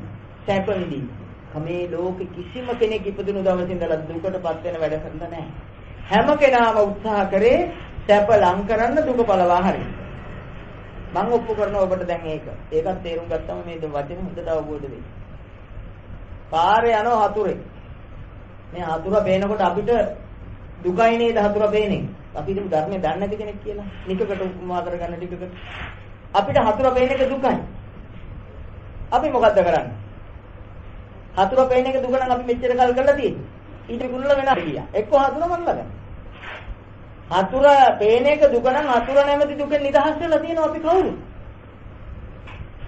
බැරි මට්ටමේ ඉන්නවා 200. දුකෙන් නිදහස් වෙන තමයි 200. තේරුණාද? අපිට යමක් නැති එක දුක නම් අපිට කාර් එකක් නැති එක, වාහනයක් නැති එක, ඉඩමක් කඩවන්න නැති එක දුකයි. අපි මොකද කරේ? දුක නිදහස් වෙන්න නෙමෙයි උත්සාහ කරලා තියෙන්නේ බැංකුනේ ණයක් අරගෙන. තව තියෙන මොන හරි විකුණලා ඒක ගත්තේ නැද්ද? ඉතින් දුකෙන් නිදහස්. ඇත්තට මේ දුකෙන් නිදහස්. ඒකයි ආ බුදුහාමුදුරුවෝ රැවටෙන්නේ මිනිහා ඕකයි කියන. ඒ දුකෙන් නිදහස් වුණා මෙයා හිතනවා හරි වැඩේ හරි. මේක තමයි ක්‍රමේ. උපන්න දවසේ ඉඳලා ඔන්න ඒකයි මේ චාරිත්‍ර කර සසර එන්නේ. අපි දුකෙන් නිදහස් වෙන්න කියලා හිතුවේ යම් භෞතික වස්තුවක් නැති වුණාම දුක නම් මේ දේ ලබා ගත්තම හරිනේ වැඩේ. හරිනේ. ඉතින් ඇත්තටම හරිනේ. හොඳයි බලන්න මේ වාහනයක් අරන් එනකොට සතුටක් නැද්ද තියෙන? බුදුහාමුදුරුවෝ කියන ඔන්න මාර්යයා ඉන්න එතන. ආමේ ඉන්න එතන. උපක්‍රමශීලීව මාර්යයා බැහැලා අපේ කයට. බුදුහාමුදුරුවෝ කාර් ගන්න එපා කිව්වද? නෑ කාර් එක ගන්න. හැබැයි සැප ඔතන සැපදී කියලා රැවටිලා ගන්න එපා. ඕක පරිහරණයට ගන්න. බුද්ධ වචනේ ඉන්න. පරිහරණය තුල අර කාමයේ කියන මිත්‍යාව නැහැ. පරිහරණයද කරන්න ඉන්නකම් කියලා දිට්ඨිය සුළු කරගන්න. දිට්ඨිං අනුපගම දිට්ඨිය කියන නොපැමිණෙ ඉන්න. සැපයි කියලා දිට්ඨියට එන්න එපා. මොකද දිට්ඨිය කාමේසු. කාම එතන කියන කාමේසු විනය්‍ය වේදා. දිට්ඨිං අනුපගම සීලවදස්සනේන සම්පන්නෝ කාමේසු විනය්‍ය වේදා. කාම දිට්ඨියකට එන්න එපා. දැන් අපි එනං ඉපදුණු දවසේ ඉඳලම කරලා තියෙන්නේ මොකද්ද? දුක එළෙව්වා සැප ලං කරගන්න. ඒ ක්‍රමයටත් එහෙම ලැබිලා තියෙනවා. හැබැයි ඉවර නැහැ. ඉවරයි. දැන් බලන්න රස්සාව ලැබුණා ඒ දුක ඉවරයි. හරිනේ දැන් රස්සාව නැති දුක ඉවරයි නේද? ඉවරයි. දැන් මාරුව හොයාගන්න බැරි දුක. ඒ දුක නසන්න මොකද කරේ? නැති යමිතිවරුන්ගේ පස්සේ ගිහිල්ලා ඒගොල්ලන් ඇසුරු කරලා මග්ග හරි පගා ගහලා එයත් මාරුවත් හදාගත්තා. දැන් මේ දුකත් ඉවරයි. හරි ප්‍රශ්නෙත් ඉවරයි. දැන් එයා දන්නවා හරි මේ ක්‍රමයට ගියාම සැප තියෙනවා. මෙයා අවස්ථනෝ ඒ ක්‍රමේ ඇති. ඊළඟට පඩිමදි. පුළුවන් නම් හිතවත්කමකට පඩි වැඩි කරනවා. එහෙම බැරි නම් කොලයක් අච්චු ගහලා බෙදනවා. නැත්නම් ලොකු බෝඩ් එකක් ගහලා ඒ ක්‍රමයට පඩි වැඩි කරන් දුක නසා ගන්නවා. හරිද? මේ පුදුම ක්‍රමයක්. ඊළඟට වියදම් වෙන එක දුකයි. අර පිරිම හැර දුක අඩු කරගන්න. අරිවිරිමස්ම කියලා ක්‍රමයක් දෙනවා දුක බේර ගන්න. ලෝකයේ දෙනෝනේ මාර සංකල්ප ටික. මාර කියන්නේ මාර. සිංහල මාර නෙවෙයි. මාර වැඩක් එහෙම ගන්න නෙවෙයි. මාරය සංකල්පයක් උපදවල දෙනවා අරිවිරිමහින්. ඇයි ඉතින් ගාලවාද සූත්‍රයෙන් දැම්මේ තුනෙන් දෙකක් මොකද්ද හතරෙන් එකක් ගන්නලු හතරෙන් දෙකක් ඉතුරු කරනලු ඉතිරි එක හදිසියකට ගන්න. එහෙම තියුනේ ආයෝජනයක් කරන්න. එහෙම උගන්වලා අපිට. ඉතින් දැන් අපි ඒ ක්‍රමයකට ගිහිල්ලා බලනවා. බැලුවට මේක ඉවර නැහැ. ඉවර නැහැ. අන්තිම මේ ලෙඩ ඇඳේ ඉඳගෙන කියන්නේ අර ඉදමට අල්ලපු ඉද විකුණනවා ඒක ඇල්ලත් ගන්න බලන්න. මේ ලෙඩ ඇඳේ 50 දෙන්න. ඒ ගමන් අන්තිමට කියන්නේ අර ඉදම හොඳට බලාගන්න මාත් උදහුවට එන්න. හිත ඇතුලෙන් අල්ලන් මේ තේරිලා නැති ප්‍රශ්නේ තියෙන්නේ මේ සසර දුක අවබෝධ නැති ප්‍රශ්නයක් අපිට තියෙන්නේ. මැරිලා ගිහිල්ලා සතියෙන් දෙකෙන් ආරංචි වෙනවා අන්න ගේ දොරේ ඉන්න හැට යා දෙන්නේ නැtei. ඊට පස්සේ ඔයලා බැලුවම එයයි ඇවිල්ලාලු ගෙදර. තේන කෙනෙක් වෙලා නෙවෙයි ඇවිල්ලා. ඊට පස්සේ මොකද කරන්නේ? අර කට්ටියට දුකයි ඇයි ඉන්නේ. අම්මා තාත්තා කන්නේ නැහැ. ඉලවන්න බලනවා දෙකක් තුනක් කියලා බැරි වුණොත් ගැව්ව කටු ගහලා කුප්පි වල දාලා සිමෙන්ති ගහලා මූද ගිහිල්ලා දානවා. කරන්න දෙයක් නෑ. නොකරන ඒවා නෙමෙයි ලංකාවේ ගහරු ලෝකේ කරන ඒවා නෙමෙයි මේ කරන ඒවා කිව්වේ. මේ දුක් සහිත සසරෙන් ගැලවෙන්නට අපේ පෙර පින්බලයකටයි මේ දීරයන් වහන්සේ බුදුරජාණන් වහන්සේ පහළ වුණේ. අපිට ඉතින් වඳින්න විතර සුළු වෙලා ඒකයි මේ ප්‍රශ්නේ තියෙන්නේ. දැන්වත් තේරුම් ගන්න උත්සාහ කරන්න වීරය වඩන්න පුළුවන් වෙලාවට නෙමෙයි හැම මොහොතකම මේ කාමයෙන් බේරිලා පරිහරණයට සීමා කරගන්න සියලු දේවල් ඉන්නකම් විතරයි නේ කියන නුවණ උපදෝගෙන පරිහරණය කරන්න. මේක ඉන්නකම් විතරයි හැබැයි මේකේ සැප නැහැ. එක කලස් සැප නෙමෙයි. මේවා දුක් වස්තුත් නෙවෙයි. මේවා දුක් දෙන ඒවාත් නෙවෙයි. දුක් දෙනකොට එපා වෙනවනේ. ද්වේෂාන්තයට යනවා. සැප කිව්වොත් ලෝභාන්තයට එනවා. ඒවා මිදෙන්නේ නැතුව බඩගින්නට කන්න.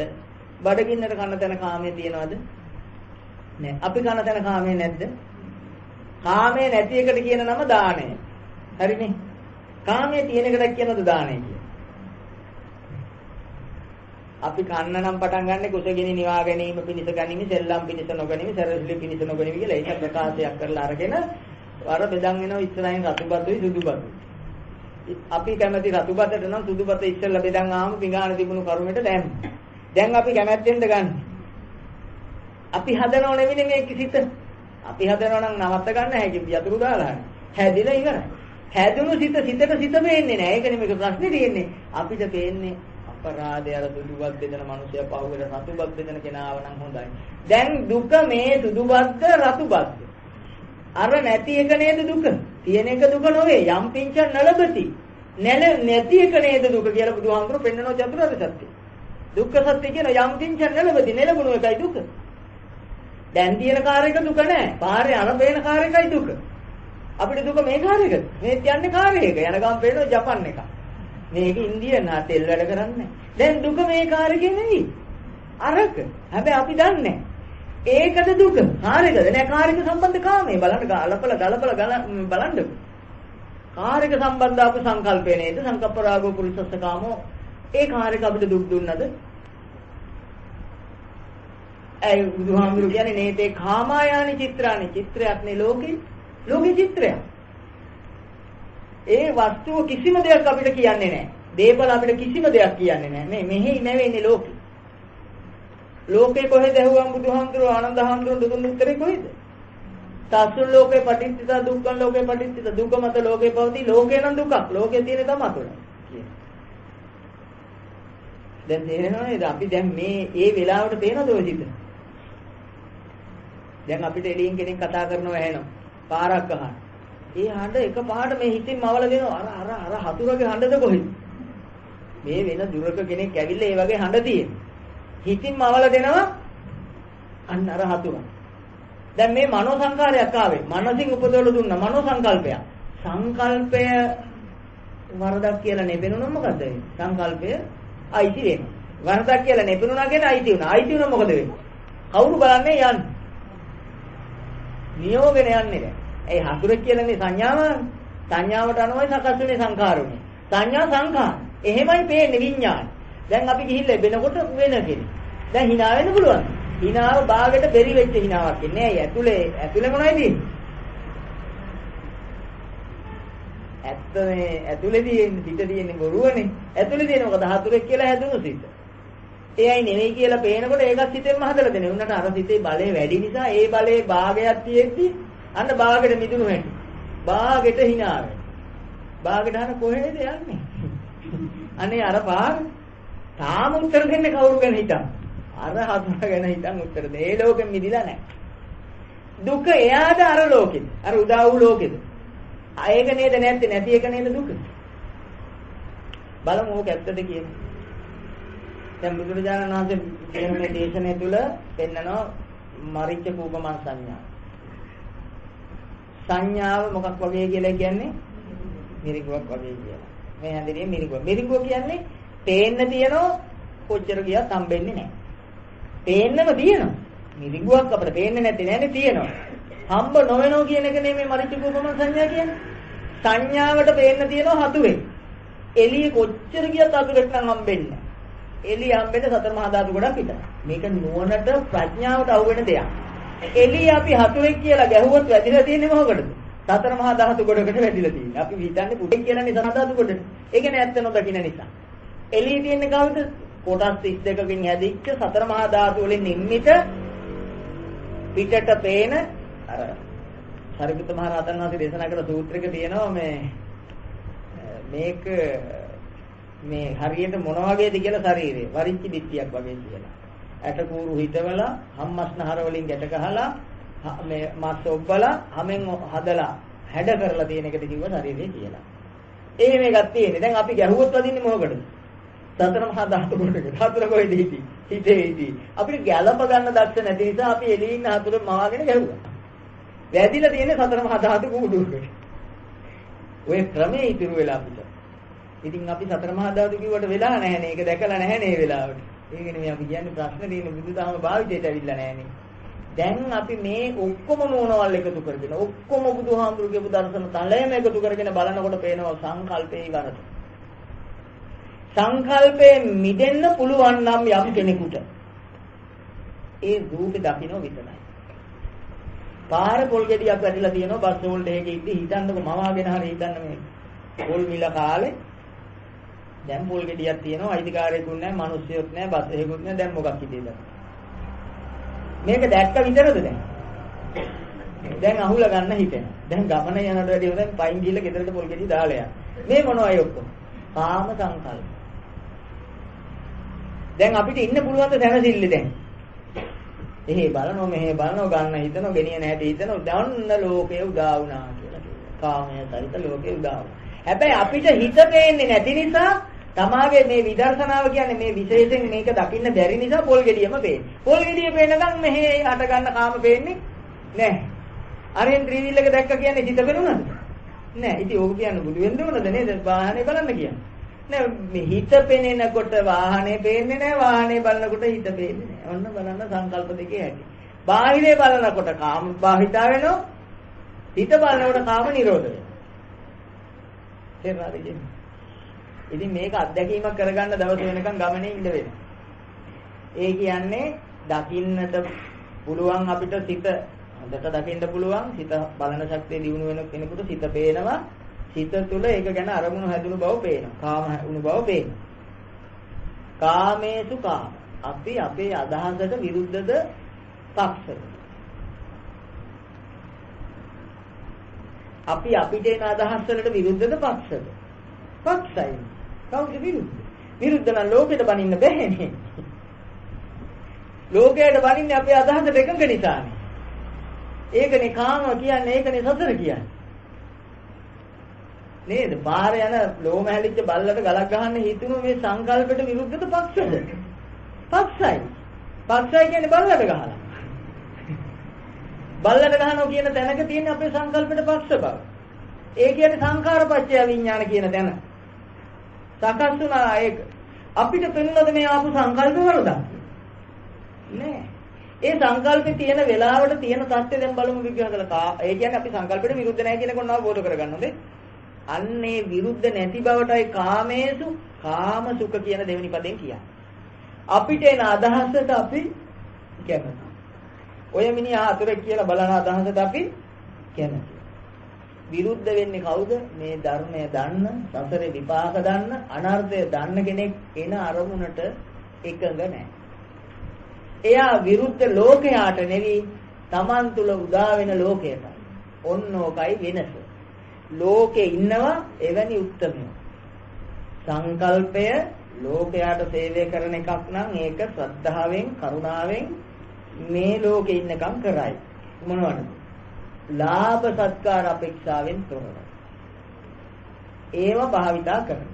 ඒක තමයි නූපන් කුසල උපදවගෙන උපන් කුසලේ දියුණු කරනවා යන්නේ. සම්මා සංකප්ප මට්ටම. එයා ඉන්නේ අනිත් මට්ටම තමයි නූපන් අකුසල් නූපදවන උපන් අකුසල් පහ කරනවා. එයා ජීවත් වෙන්නේ උපන් කාමයේ පහ කරමින් නූපන් කාම නූපදවමින්. නූපන් කාමාශ්‍රව නූපදවමින් උපන් කාමාශ්‍රව පහ කරමින් ජීවත් වෙන එකට තමයි සම්මා වායාම කියලා කියන්නේ. එහෙම කෙනෙක් ලෝකයට සේවය කරන ප්‍රතිලාභ අපේක්ෂාවකින් තොර සිත් ඒව තමයි උසස්ම ගුණවන්ත මට්ටම්. ඒ සිත් භාවිතා කරනවා. හැබැයි ඒවයි අනුශේ වශයෙන් රාගය තියෙනවා. රහත් වෙනකොට ඒ ටිකත් අයින් වෙන්න වෙනවා. මම එතන නෙමෙයි අනාගාමී මට්ටමේ සිත් ටික විස්තර කරන්නේ.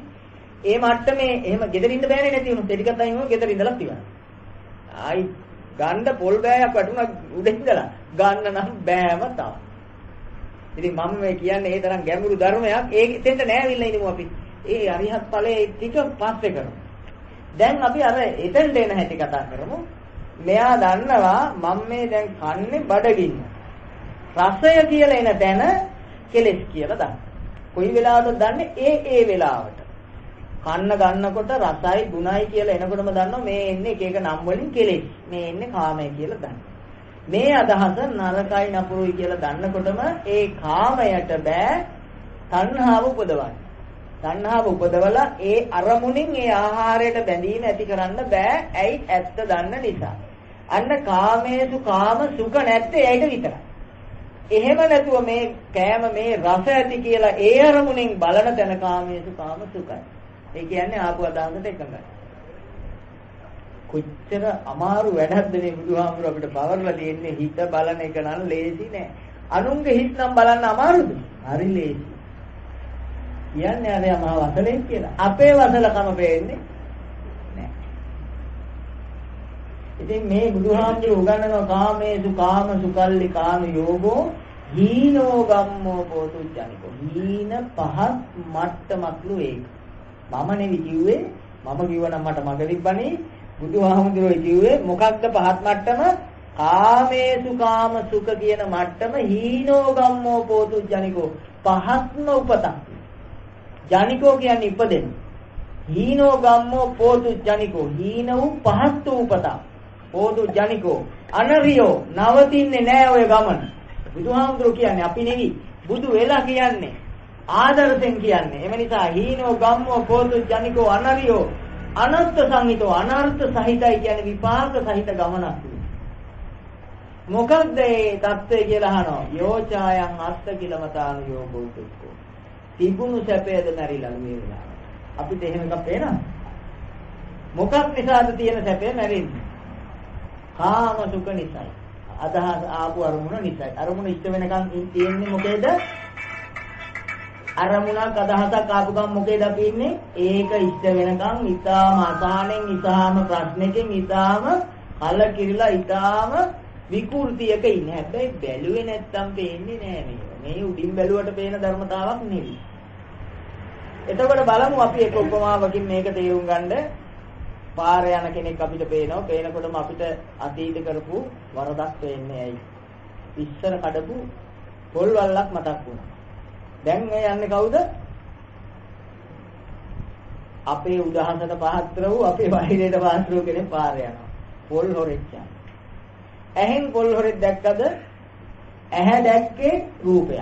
ඇහි ගැටුනේ රූපයක්. චක්කුම් පටිච්ච රූපේච උප්පජ්ජති. ඇහැ රූප ගැටුණු විතරයි. උප්පජ්ජති චක්කු විඥාන. ඒ දෙන්න ගැටිලා විඥානයක් ඉපදුණා.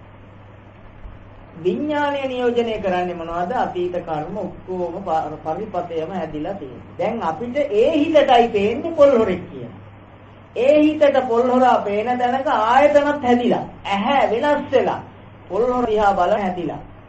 බලන්න දැන් තියෙන්නේ මොන හැද්ද? රෞද්‍ර හැද. කොයිතරම් වේගෙන් මේ සිද්ධිය වෙලාද? දකින්න මේ මොහොතමයි මේ වෙනස් වූ මොහොත. ආයතනම් පටිලාභෝයන් උච්චති ජාති. බලන්න බුදුහාමුදුරුවෝ කොයිතරම් හැඩට මේ ටික කියලාද කොයිතරම් ඇත්තද කියලා පේනවා ජීවිතෙන් දකින්නකොට. ඇහෙන් රූපේ පේන දැන අපිට අහුනේ එක ක්ෂණේම දකින්නකොට හිතෙන් පෙන්නවා පොල් හොරේ. පොල් හොරා බලන ඇහත් ඇදිලා පොල් හොරා ගැන කතා කරන නරක වචනත් ඇදිලා සංකාර කියන්නේ ওই ටික. මෙහෙ වෙච්ච අතීත කර්මය නිසා දඬුවමක් මේ ලැබිලා තියෙන්නේ දුක් විඳින්න හම්බුණා. අපි හිතන් ඉන්නේ අපිට දුක මොකක් කියලාද? අර මිනිස්සයා යන නිසායි මට දුක. අවිද්‍යාව පෙන්වන්නේ ඔය විදියට. විඥාණය පෙන්වන්නේ දුක බාහිරේ තියෙයි කියලා. ඥාණයටයි තේන්නේ දුක මෙහෙම සංකල්පයක් ආපු දුක කියලා. අන්න එතනයි සැපය ආරම්භ වෙන්නේ. මෙහෙයි දුක හටගත්තේ කියලා දකින්න හැමෝටම බෑ. ඒ දකින්න ලොකු වීරයක්, ලොකු ශ්‍රද්ධාවක් ඕන. අපිට දැන් ගත්තොත් මේ හටගත්තු සංකල්පයම දුකක් කියලා. යම් කෙනෙකුට පේන්න ගත්තොත් එයා ඒ අරමුණ දිගේ ගිහිල්ලා විශාල වීරයකින් මේ චුට්ට වඩා ගන්න. උපදින අරමුණ පරීක්ෂා කරන්න ගන්නවා මේ දුක හඳුරගත්ත කෙනෙක්. මේ අන්ත දෙක මේ සිතේ නියෝජනය වෙනවද කියලා බල මේ දුක කරගන්නවා. දැන් ඒ අය එකග නැහැ දුක හඳුරන නිසා එන සංකල්පෙට. ඒක ඉබේ සිද්ධ වෙනවා. සංකල්පය මෙතන හට ගන්නකොටම සංකල්පය තුල අරමුණ තියෙන බව පේනවා. මේ රාගය, ද්වේෂය තියෙන බව පේනවා. එකකින් එයි මිදෙන්නේ. එයා මිදෙන්නේ මොකෙන්ද? දුකෙන් මිදෙනවා. අත්ත කිලමතාන යෝගෝ දුක්ඛ. අත්ත කිලමතාන යෝගෝ දුකෙන්නේ කාමයේ නිසායි. කාමය කියන්නේ සංකල්පේ නිසායි. සංකල්ප නැත්තම් අපි දැක්ක විතරයි නේද? මොන්න බලන්න රහත් මාර්ගයේ රහත් ඵලයේ තියෙන තැන දිත්තේමත් ගන්නම් අපිට ප්‍රශ්න නැහැ නේද? ඇහැට පේන හැම රූපෙම දුකද? නැහැ. ඔක්කොම දුක වෙන්නේ සංකල්ප නැත්තම් දුක නැහැ නේ. බුදුහාමුදුරට රූප පේනවද නැද්ද? එහෙම කිව්ව බුදුහාමුදුරට ඇත් නැහැ නේද? රූප පේන එක දුක වෙන්නේ කොහොමද? රූප පේන එක නෙමෙයි සංකල්පේනේ ප්‍රශ්නේ තියෙන්නේ. නේද? කාම සංකල්ප වලනේ ප්‍රශ්නේ තියෙන්නේ. බුදු වුණා කියන්නේ කාමෙන් මිදුණ සංකල්පෙන් මිදුණ කියන එකනේ. එතකොට දැන් රූප පේනව විතරයි. ඇසට රූපයක් විතරයි. අපිට එහෙම තියෙනවා දෙකක්. ගව් 100ක් දුරදියත් එහෙම ඒවා හම්බෙනවා. ඔන්නතෙන්ටයි අපි මේ ඉන්න උත්සාහ කරන්න ඕනේ. එදාට ඉතින් අපිට මේ සසරේ අනිත්‍ය විඳින දුකෙන් අපි නිදහස්. අනිත්‍ය ලෝකේ අල්ලගෙන අනන්තමත් දුකක් විඳලා. දුක විඳින්නේ සැප හොයන්න හම්බ වෙන්නේ නැත්තේ සැපයි. දුක පළවා හරින්න සැප හදනකොටම ඒක පස්සෙන් ගෙනින් දුකක් එනවා. ඒක පළවා හරිනකොට තව වාහනේ ගත්තම තෙල් ගහන්න වියදම යනවා. තෙල් මිල වැඩි කියලා දුක එනවා. ඔන්න බලන්න එන ක්‍රමය මේ වෙන්නන්නේ. අල්ලපු ගෙදරයි වන්දනාව කියන්නේ ඉන්නෝ ඉල්ලයි කියලා බයයි. මේක පාක් එකක නවත්තන්න බයයි බල්බ් ගලවයි කියලා දුකේ. දුක් ගොඩක් මේ ලෝකේ. කවදා හරි දෙනේ ඔක්කොම දුකක්. අද වෙන්නේ නෑ. අද මේ බොරුවට අපි කියන්නේ ඔක්කොම දුක් කියලා. හැබැයි දුක කියලා මේව අතහැරලා යයිද? නෑ මේව පරිහරණයට තියෙන්නේ. එයාගේ බල්බ් ගැලෙව්වත් ඒ බල්බ් එක දාගන්නේ හැබැයි විරුද්ධ වෙන්නේ නෑ. ඒ මට්ටමට සිතපත් වෙනවා. අපේ නම් එහෙමයි නේද? දෙරෙප්පු දෙක හරි උස්සන් ගියොත් කවුරු හරි අපි යයි නේද දෙරෙප්පු දෙක. අපිට තාම බෑ. අපි පිළිගන්නවා අපි තාම එහෙම වෙන්න උත්සාහ කරනවා. හැබැයි බැරි බව දන්නවා. වැඩි දෙයක් ගෙනියන්න ඕනේ දෙරෙප්පු දෙක ගත්තා නම් අඩිය හිල්ලලා ගෙවිලා ඒ දෙකටත් අපි ඇලිලා. මම උග දවසක් දාපු දෙරෙප්පු දෙකනේ හරියට කකුලට සමබරයි. එහෙම හරියලේ. කාම සංකල්පවයි තියෙනවා. අර දෙරෙප්පු දෙක දැම්මාම මැදින් අඩිය බහැපු නිසා කකුලට හොඳට අපි කියන්නේ නිකන් ගැළපෙනවා කියන්නේ. හරියට බදලා අල්ලන කකුල. බලන්න ඒකමනේ නැති උනේ. එතකොට දෙරෙප්පු දෙක නැති වුණාකද දුක මේක කෙලින් කාමයේද? අපිට කාමයේ කියලා නැපෙනොත් දුක කියලා පේන්නේ ලෝකයේ අද විදිහට දුක. දෙරෙප්පු දෙක නැති එක දුකයි. දැන් හොයන. අරයා ඉතින් යාවි. දෙරෙප්පු දෙකනේ නැත්තේ තිබුණේ පරිහරණයට වෙන එකක් පුළුවන් වුණොත් ගන්නව නැත්තම් එච්චර. එයා මිදුනේ මොකෙන්ද? කාමයෙන් මිදුන නිසා කාමයට අරක වස්තුවක් නෙවෙයි. අන්න කාම නිරෝධය කියන්නේ එතෙන්ට. කාමේසු විනය්‍යකේ ඉඳන් කියන්නේ කාම විනය කියන්නේ කාමෙන් හැසිරීම. විනය කියන්නේ හැසිරීම. කාමේසු විනය්‍යකේ ඉඳන් කාම වලින් හැසිරීම නැවතුනේ. කාමයේ අනර්ථය අසුබේ දැක්කදා. ඒ කෙනා සෙරෙප්පු දෙක නැති වුණා කියලා දුක් විඳින්නේ නැති කෙනෙක්. නිදුක් කියන්නේ එතෙන්ට. සෙරෙප්පු දෙකෙන් කොහොමනම් ගයක් එහෙම බින්ද දාන්න කොහොම ඇත්තනේ. ඉවරයි. ඒකයි ජේතවනාරාමේ වතුරට ගහ ගන්නයි ඉන්න පුළුවන් වුණේ. දේවදත්තට පුළුවන් වුණේ ජේතවනාරාමයට වෙලා ඉන්න නිදුක් නිසයි බුදුන් වහන්සේ. තේරුණානේ? අපිට මේ කියන අපිට බෑ තාම. ඒ වුණාට එන්න තියෙන්නේ එතෙන්ට බව මතක තියාගන්න. එතකන් අපි සසරේ. මෙතෙන්ට නාවොත් වස්තුකාම, ක්ලේශකාම තිබ්බොත් යම් වස්තුවක් යම් දේපලක් අපි අල්ලගත්තොත් අයිතියෙන් ඒ කාන්තෙන්ම නැවත සසරේ. සසරට වැටුනොත් අපි මේ වගේ කෙනෙක් නම් වෙන්නේ නැති බව මතක තියාගන්න. මොන වගේ කෙනෙක්ද මේ වගේ කියන්නේ? මේ වගේ උසස් ධර්මයක් ආන්න නම් ආයෙ හම්බ වෙන්නේ නැහැ. සමහර කාලවල උපදිනවා හොඳටම ධර්ම පදයක් ඇහුවොත් රහත් වෙන්න සුදුසුයි. නමුත් බුද්ධෝත්පාද කාල නෙවෙයි. තේරුණානේ? ඔය බණ අහන්න සුදුසුකම් ලබන 7 දෙනෙක් ගැන 9 දෙනෙක් ගැන කොහෙද දේශනා තියෙනවා. ඒයින් එකක් තමයි නාහන්න ලැබෙන එක්කෙනෙක් ඔය. ඊටාම සුදුසු කල් ලබලා උපදිනෝ බුද්ධෝත්පාද කාල නෙවෙයි. බලන්න මුගලන් හාමුදුරුවෝ ඒ පෙර අත්භවයේ මව් දෙමව්පිය මරණ තැන ඊයේ කොහෙද මරලා අනන්තරිය කරලා අවීජිය ගියේ. අවීජිය දින්කර මේ ආත්ම රහත් වෙන්නේ. මේ කාලේ උපදින්න දෝෂකල කොහින්දලා දාවේ? අවීජි මහණීරේ ඉඳලා. නේද? එතකොට හිතලා බලන්න පොඩ්ඩක් මේ කතන්දර. ඊට ඉස්සෙල්ලා ඔය බාහ්‍ය දාරිජුරි කොහින්දලා දාවේ? අර 4 දෙනා පෙරලලා මරලා අවීජී වෙලා. මේ බුද්ධ ශාසනයේදී අරිහත් වෙනවා. එතකොට එදා ඒ පව කරනකොට මේ ධර්මය අහලා රහත් වෙන සුදුසුකම තිබ්බද නැද්ද? එදා ඒ ධර්මය පෙන්වන කෙනෙක් හිටියේ නැහැ නේද? මේ බුද්ධ ශාසනයට හම්බුණා නම් තාම මග නේද? එහෙනම් දැන් ඔබත් මතක තියන්න ඔබත් එහෙම සසරේ ඉන්න කෙනෙක් කියලා. ඔබ මම ඇතුළු සියලු දෙනාම මේ සසරේ අධික ලෙස දුක් විඳින්න එක තැන්වල ගිහිල්ලා මේන ගමන් ඔන්න අහන්න ලැබුණා. කනකස්බට වියසිදුරක් ලැබුණා අහස බලන්න.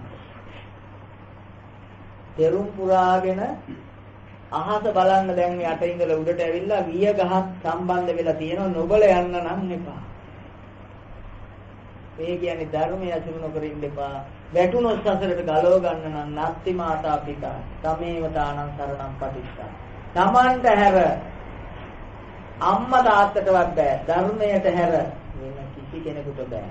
තමේව තානං සරණං පටිච්චා. ධම්මං විනා ධර්මයට හැර නත්ති මාතා පිතා අම්මට තාත්තටවත් බෑ. තමේව තානං සරණං පටිච්චා. ධර්මයේ සරණ කරගත්තොත් විතරයි මේ ගමන ඉවරයි. අපි කෙනෙකුට බනින්නේ නැහැ.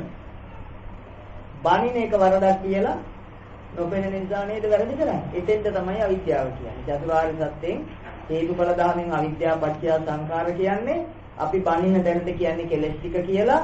ඒ කෙලෙස් ටික තියෙන්නේ ඒකේ වරද නොපෙනෙන නිසා පවතින. සංඛාර පත්‍ය විඥාන කියන්නේ මේක හුරුවක් වෙලා ඊළඟට නිදාගත වෙන්නේ.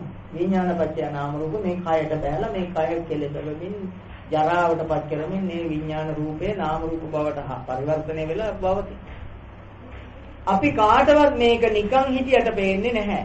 මේ බලන වීරය වෙනට ඕන. ලොකු වීරයක් වඩන්න ඕන මේක බලන්න. ලොකු උත්සාහයක් වඩන්න ඕන. නැතුව පේන්නේ නැහැ. මෙහෙම නිකන් හිතියට පේන දෙයක් නෙවෙයි. දැන් මෙච්චර කලක් අපි භාවනා කරන්නේ. දැන් දන්න ඔබ භාවනා කරන්න ඕන මොකටද? හැබැයි මෙච්චර කලක් නම් කරේ කලුව මාරපන් ගියා වගේ මේ කතාව මෙතෙන්ට ඕන වෙනවා. මොකද නැතුව මේක තේරුම් ගන්න බැරි නිසා මම කතාවත් පොඩ්ඩක් කියනවා. එක ගෙදරක ගමරාල කෙනෙකු ගෙදර හිටියා කලුව කියලා මෝඩ සම්මුතිය මෝඩ කොල්ලෙක්. මේ මෝඩ කොළුවට ගමරාල හවස කිව්වා කලුව උඹට හෙට මාරපන් ගිහින් එන්න තියෙනවා. කියලා ඉතින් රෑ නිදාගත්තා. උදෑසන මේ කොල්ලගේ වැඩේ තමයි ඉඳන් අතු ගාලා පිහි දාලා පිළිවෙලට සකස් කරන්නේ. ගමනාලුගේ අවදි වෙලා බලනකොට ඉඳලා එහෙමයි කුණු එහෙමයි. ගමනාල හිතුවා අනේ කඩුව ලෙඩ වෙලවත්දෝ කියලා ඇඳට එපුණා. ඇඳේ නෑ. ඉඩමට එපුණා ඉඩමේ නෑ. බය වෙලා ලිඳෙට එපුණා ලිඳෙත් නෑ. දැන් හරි හෙව්වා කොහෙවත් නෑ. ඉතින් ගමරාල හොයලා ගමරාල කළුව ගැන දුකෙන් ඉන්නකොට ඔන්න හවස් වෙද්දි හති දාගෙන කළුව එනවා. කළුව උඹ කොහෙද ගියේ? මම මෙච්චර උඹ හෙව්වනේ. ඇයි මහත්තයා ඇයි කිව්වේ මට මාරපන් ගිහිල්ලා එන්න කියලා. මං ගිහිල්ලා ආවයි කිව්වේ. අර කළුව ඇහුවද මොකටද යන්නේ? මාරපන කියන්නේ කොහෙද? කොයි වගේ තැනක්? මොන වගේ එන්නද යන්නේ කවුරු හම්බෙන්න දෙන්නේ ඇහුවද? නැතුවා වගේ තමයි අපි කරපු භාවනාව. මොකටද භාවනා කරන්නේ? කරාම මොකද්ද ලැබෙන්නේ? කියලා අපි නොදැනයි භාවනා කරලා තියෙන්නේ. ඒක නිසා අපිට භාවනාවේ අතුරු භෝග අතුරු පලන ලැබිලා. කලබල ගති නේද? ඒ කියන්නේ බය වෙන ගති, ඊනෙන් නැගිටින ගති, ඇවිදින ගති, එක එක ඵල මේ කාටත් ලැබිලා ඇති එක එක විදිහට භාවනා කරා. දැන් අපි තේරුම් ගන්නට ඕන භාවනා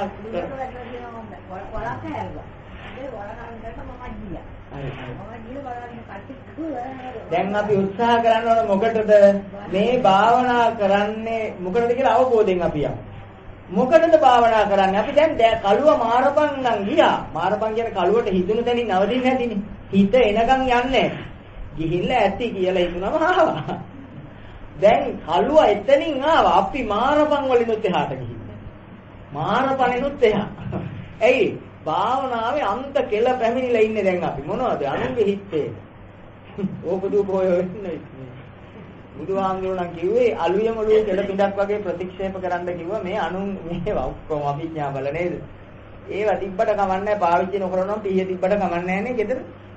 පාවිච්චි කරනවා නම් පීය තියෙන එක හොඳ නැත්නම් හංගන්න ඕනේ. දැන් භාවනා කරන්න ඕන අදින් පස්සේ මෙතෙක් කර ඕනම භාවනාවක් කරන්න ඒක එකක්වත් අයෝග්‍ය නැහැ. ඒකනේ බුද්ධඝෝෂ ඉෂ්ඨවීරයන් වහන්සේ මේවා අටුවාවේ ලියන්නේ. මේවා යෝග නිසායි. බුද්ධඝෝෂ හාමුදුරුවෝ ලියපු සමන්ත පාසාදිකාව විසුද්ධි මාර්ගයේ මේවා ලියලා තියෙන හේතුවක් තියෙනවා. අපි හේතුව නොදැන මේවා කරලා වරද්දන් තියෙනවා. දැන් අපි ඥාණය ගත්තා. ඉස්සෙල්ලාම අපි ගන්න ඕන ධම්මානුසාරි ධම්ම ඥාණය. දැන් ධර්ම ඥාණය කාටත් තියෙනවා.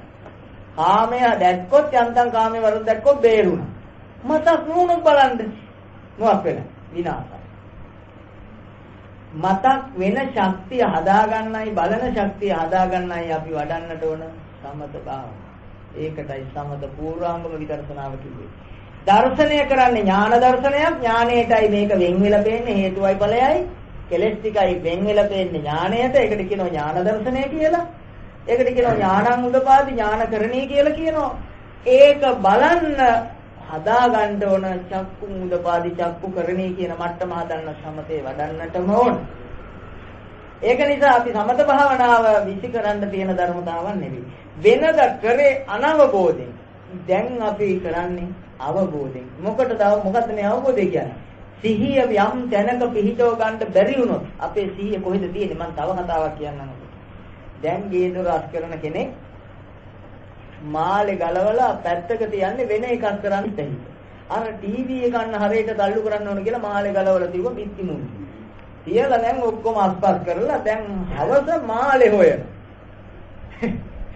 ඔක්කොම තිබුණු තැන් වල තියලා ගේස් මකුණු ගල් කඩලි වෙන මාලේ හොයන. ඇයි මෙයි නොදන්නේ?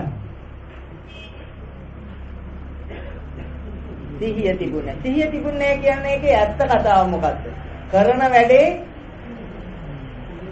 පිළිබඳ අවබෝධය තිබුණේ නැති බව. අන්න ඒකට තමයි මේ සම්මා සතිය කියන මට්ටම දෙනකන් සති සම්පජනනය දිනු කරලා ගන්න ඕන ධර්මයේ දන්න කෙනෙක්. දැන් ඔබට සමත භාවනාවක් ඕන වෙන්නේ මොකටද? සිහිය එක තැනක තියලා හරේ මෙහෙ යන්නේක නවත්ත ගන්න. නවත්තලා සිත දෙස බලන ශක්තිය හදා ගන්න නම් ඔබ ඕන මෙතෙක් කර භාවනාවක් කරන්නේ ඒ එකක්වත් වැරදි නෑ. අර වැරදි ක්‍රමයට කරොත් හැම එකම ඉවරයි. බුදුදහම උනත් වරද්දගත්තොත් මොකද වෙන්නේ? උපමාවකින් කියනෝනේ නේ. දරුණුම දේ තමයි මේක වරද්ද ගන්න. මාර්ගය වැරදුනොත් දේශිනන් නැහැ බේරෙන්නේ. අතිශය අමාරුවක වැටෙනවා. පිස්සු වැටෙනකම්ම යනවා මේක. ඒක නිසා මේ අපි සියලු දෙනාම වීරය වඩලා උත්සාහ කරලා තේරුම් ගන්නට ඕන සිහිය දියුණු කරන්න ඕන අද. ඒ කියන්නේ මේ වැඩේ කරනකොට කරන වැඩේ ඇතුළනුත් පිටිනුත් අජත්තං වාකායේ ඇතුළෙන් දකින්නට ඕන බහිද්ධා වාකායේ බාහිර ක්‍රියාවටත් සිත තියෙන්න ඕන ඇතුළේ සිත දකින්නත් තියෙන්නට ඕන අජත්තං වාකායේ බහිද්ධා වාකායේ අජත්ත බහිද්ධා වාකායේ සතිපට්ඨාන සූත්‍ර 21 වලක මේ අවවාද දෙනවා. මේ කියන්නේ විදර්ශනා. නිකන් නෙවි. විදර්ශනා වඩන හැටි බුදුහාමුදුරුවෝ අවවාද වශයෙන් දුන්නේ. අජත්ත බහිද්ධාවා ආධ්‍යාත්මික කයෙත් බාහිරේ දෙකම සිහිය පිහිටව ගන්න කිව්වා. දෙපළෙන්. අර රූපේ බලන ගමන් කොහට රූපෙට එක කොටසකුත් මෙහෙට අනිත් කොටසත් ගලප ගන්න. ඒකේන භෝගේන බුඤ්ජෙය. පරිභෝග කරන කොටස කියන්නේ මොකද්ද අපි පරිභෝග කරන්නේ? රූපෙද සිතද? සිතනේ එහෙනම් එකක් සිත. ද්විකම්මං පයෝච්චි. දෙකක් ආයෝජනය කරන්න කිව්වා. ආයෝජනය කරනවා කියන්නේ වැඩි දියුණු කරන්න. කෙලෙස් හඳුර ගන්නත් නූපන් කාමාශ්‍රව දකින්නත් උපන් කාමාශ්‍රවේ හඳුර ගන්නත් තමයි මේ දෙක. චතුස්ථාන්ත නිදාපේ ආපදාසු භවෙස්සති. ආපදාව මොකද්ද? තණ්හාවක් වැඩුණොත් ඒකේ අනර්ථය දකින්න සිත පිහිටව ගන්න මේ විදර්ශනා මාර්ගයක් හැම එකෙම බුදුන් වහන්සේ කියන්නේ. දැන් මේ සල්ලි දාන්න කියන්න බුදු වෙන්න ඕනේ නැහැ. අනේ පිළිසිදු බුදුහාමුදුරුවෝ අහලායි භාණ්ඩාගාර හදාගත්තේ. නැහැනේ. මෙයා කවුද? මත්ත කුණ්ඩලීලා දේපලහංග ගත්තේ බුදුහාමුදුරුවෝ කියලා. එහෙනම් ලෝභසිත හදා ගන්නවා. අපෝ හතරෙන් එකක් නේ පරිභෝග කරන්නේ හතරෙන් තුනක් ඉතින්. තමන්ටනේ ආයෝජනය කියන්නේ තමන්ටනේ. ඉතිරි කරන්නත් තමන්ට. ඉතින් අර ලෝභකම උගන්නලා වෙනවා. ගැඹුරු දහමක් නේ. පිටින් බැලුවම වෙන්නේ එහෙමයි. ඒක හරි. ඒක වරදකුත් නෑ අපි. ඇතුලෙන් බැලුවම පේනවා අපි පරිභෝග කරන දේ කියන්නේ අපි පරිභෝජනය කරන්නේ රූපය නෙවි. මොකද්ද පරිභෝග වස්තුව අපි? හිතනේ අපි පරිභාණය කරලා තියෙන්නේ. දන්නේ නැති වුණාට සිතක් නැත්තම් වස්තුව ඇතුළු වෙන්නේම නෑනේ. එහෙනම් පරිභෝග කරන වස්තුව හඳුරගන්න තමන් තුළට සිහිය පිහිටවන එකට ඒකේන භෝගේන බුඤ්ජය ද්විකම්මං පයොජ්ජේ හේතුඵල දහම හඳුරන්න අභ්‍යන්තර බාහිර වශයෙන් ආයතන වශයෙන් දකින්නට. තේරුණා නේද? හදිසියක් ආවොත් කියන්නේ හේස වූ කෙලෙසයක් හරි මේකේ තියෙනන් දකින්නටයි ඉතිරි ටික කියන්නේ. ඔන්න ඔය විදිහට අපි ජීවිතෙන් ගන්න. දැන් හොඳ අවබෝධයකින් තේරුම් ගනිමු මේ චුට්ට අපිට වැරදුණු නිසා අනාදිමත් කාලයක් අපි බුදුදහම නොදන්නෙත් නැති මට්ටමක ඉන්නේ. තේරුණානේ? දැන් සමත භාවනාවක් පුරුදු කරගන්න අදින් පස්සේ දෙකදී. ආනාපාන සතිය කරන්නේ මොකටද? අනේ සිහිය පුරුදු කරන්න විතරයි. වෙන මොකකටවත් කරන්න එපා. මේ ඕනම එකක් බුදු ගුණ භාවනාව කරන්නේ මොකටද? අරමුණු පරාසිතේ මේ දුවන එක වළක්ව ගන්න. බුදු ගුණ භාවනාව අපේ වශයෙන් භාවනා කරන්නේ මොකටද? සිත එක තැනක තියලා නීවරණ යටපත් කරනවා කියන්නේ අරමුණකට කියන්නේ නීවරණයක් කියලා. එක අරමුණක් නම් එක නීවරණයක්. එක විනාශයක්. එක මරණයක්. එක ජරාවක්, එක ව්‍යාධියක්, එක මරණයක් නැවත සංසාරේ උපදින්න හේතුවක්. එක බීජ නියාමයක්, එක චිත්ත නියාමයක්, එක ධම්ම නියාමයක්, එක කම්ම නියාමයක් ඕක. අපි සිත දෙස බලන්න මතක් වුණොත් විතරයි දන්න ධර්මයේ භාවිතයට එන්නේ. අපි දන්න ධර්මයේ භාවිතයට ගන්න නම් අපිට මතක් වෙන්නට ඕන. මතක් වෙන ශක්තිය හදා ගන්නටම ඕන.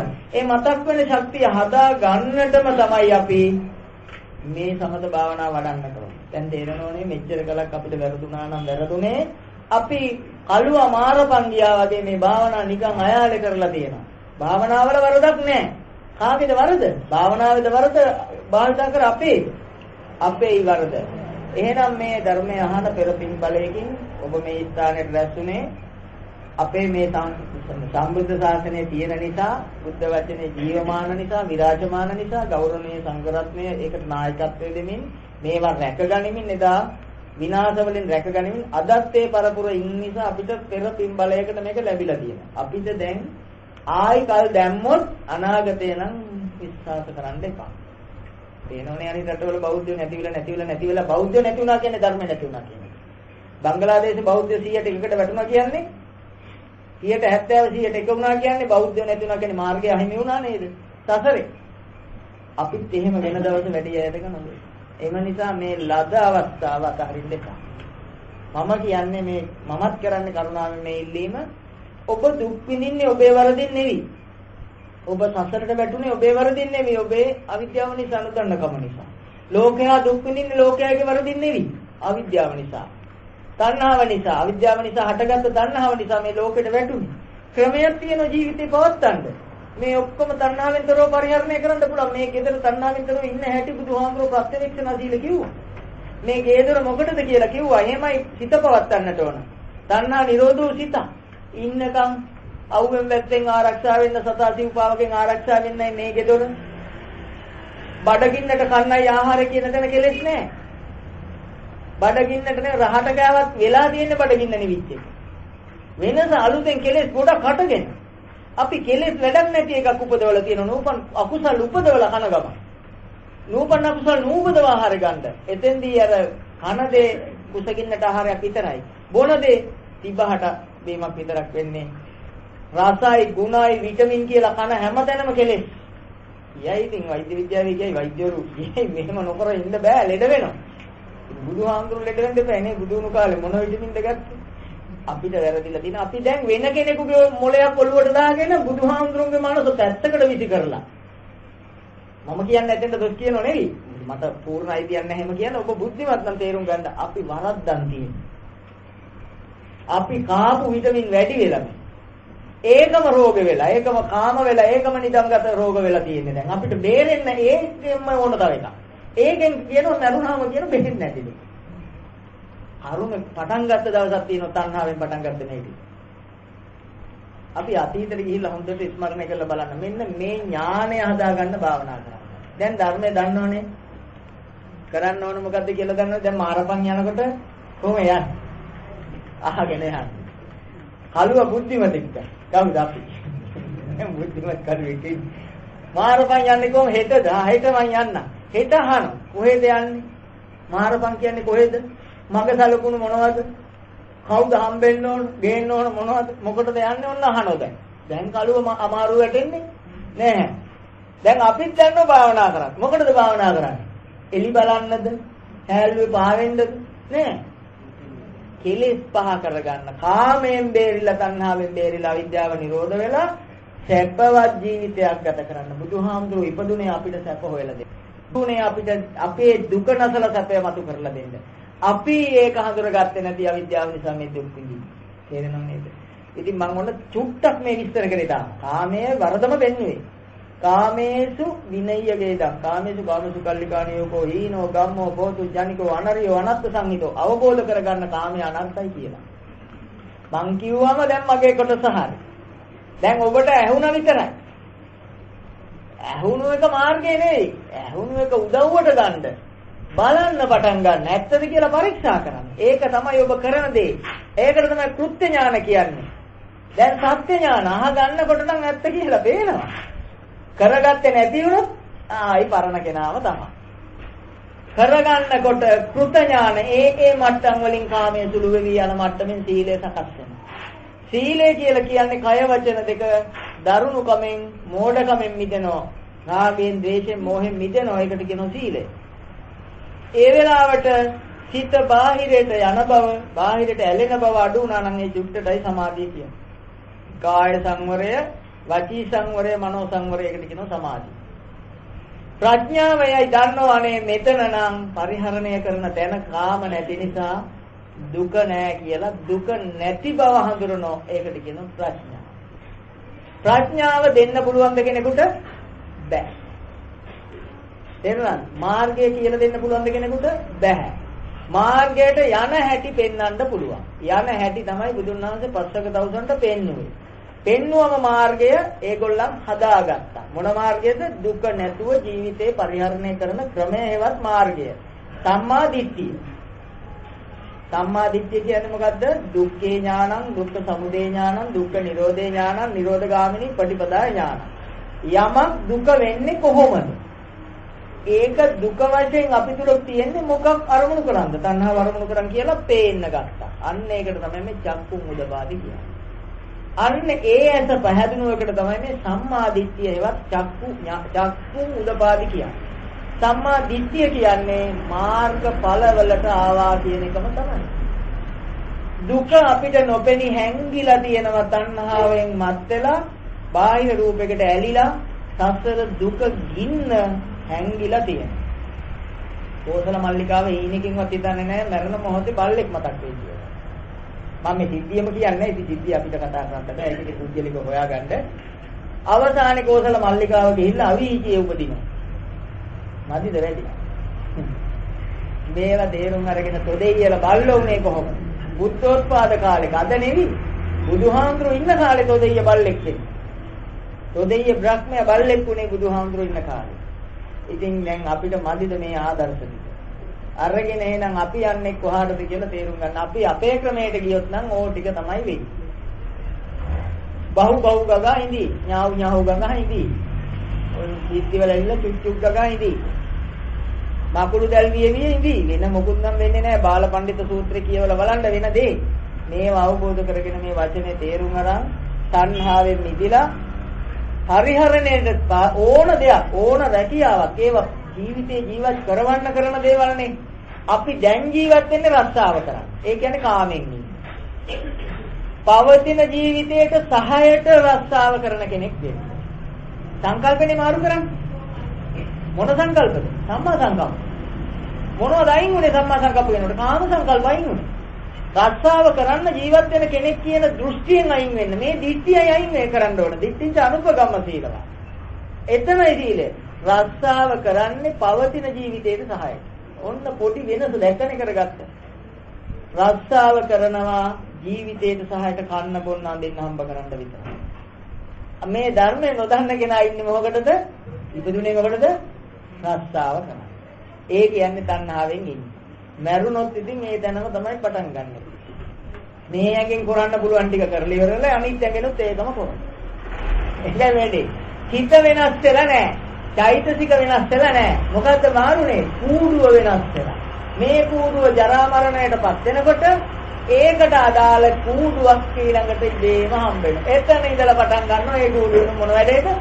අර රකින්න දේ රකින්න තොදෙය කරේ ඒක.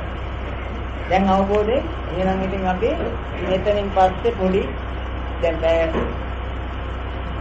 සමහරකට වැඩි ඔබ ධර්මය අහගෙන හිටියා කරන්න ඕන දේත් අවබෝධ කරගත්ත මේ කාමයේ අනර්ථය අසුබේ දැක්කා අපි උත්සාහවන්ත වෙමු මෙතනින් එහා ටික හොඳට පොඩි විවේකයක් අරගෙන විනාඩි 10ක් විතර පොඩ්ඩක් නැගිටලා එන්න 10 මාරට මම ආයි පටන් ගන්න 11 මාරට නවත්තනවා මේ ටික තේරුම් අරගෙන යමු ධම්මචක්කපවත්තන සූත්‍රයේ ඉදිරි ටික මම ඔය වගේ විස්තරාත්මකව කරන්නම් ජීවිතයට අවබෝධ කරන් යමු ගෙදර ගිහිල්ලා මේ විදිහට ඉන්න උත්සාහ කරන්නට මේ පින් ඔබ සැමටම හේතු වාසනා වෙත්වා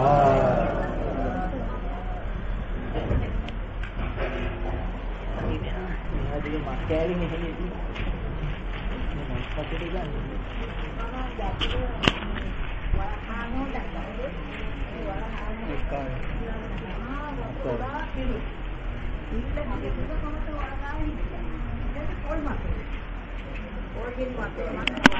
Poin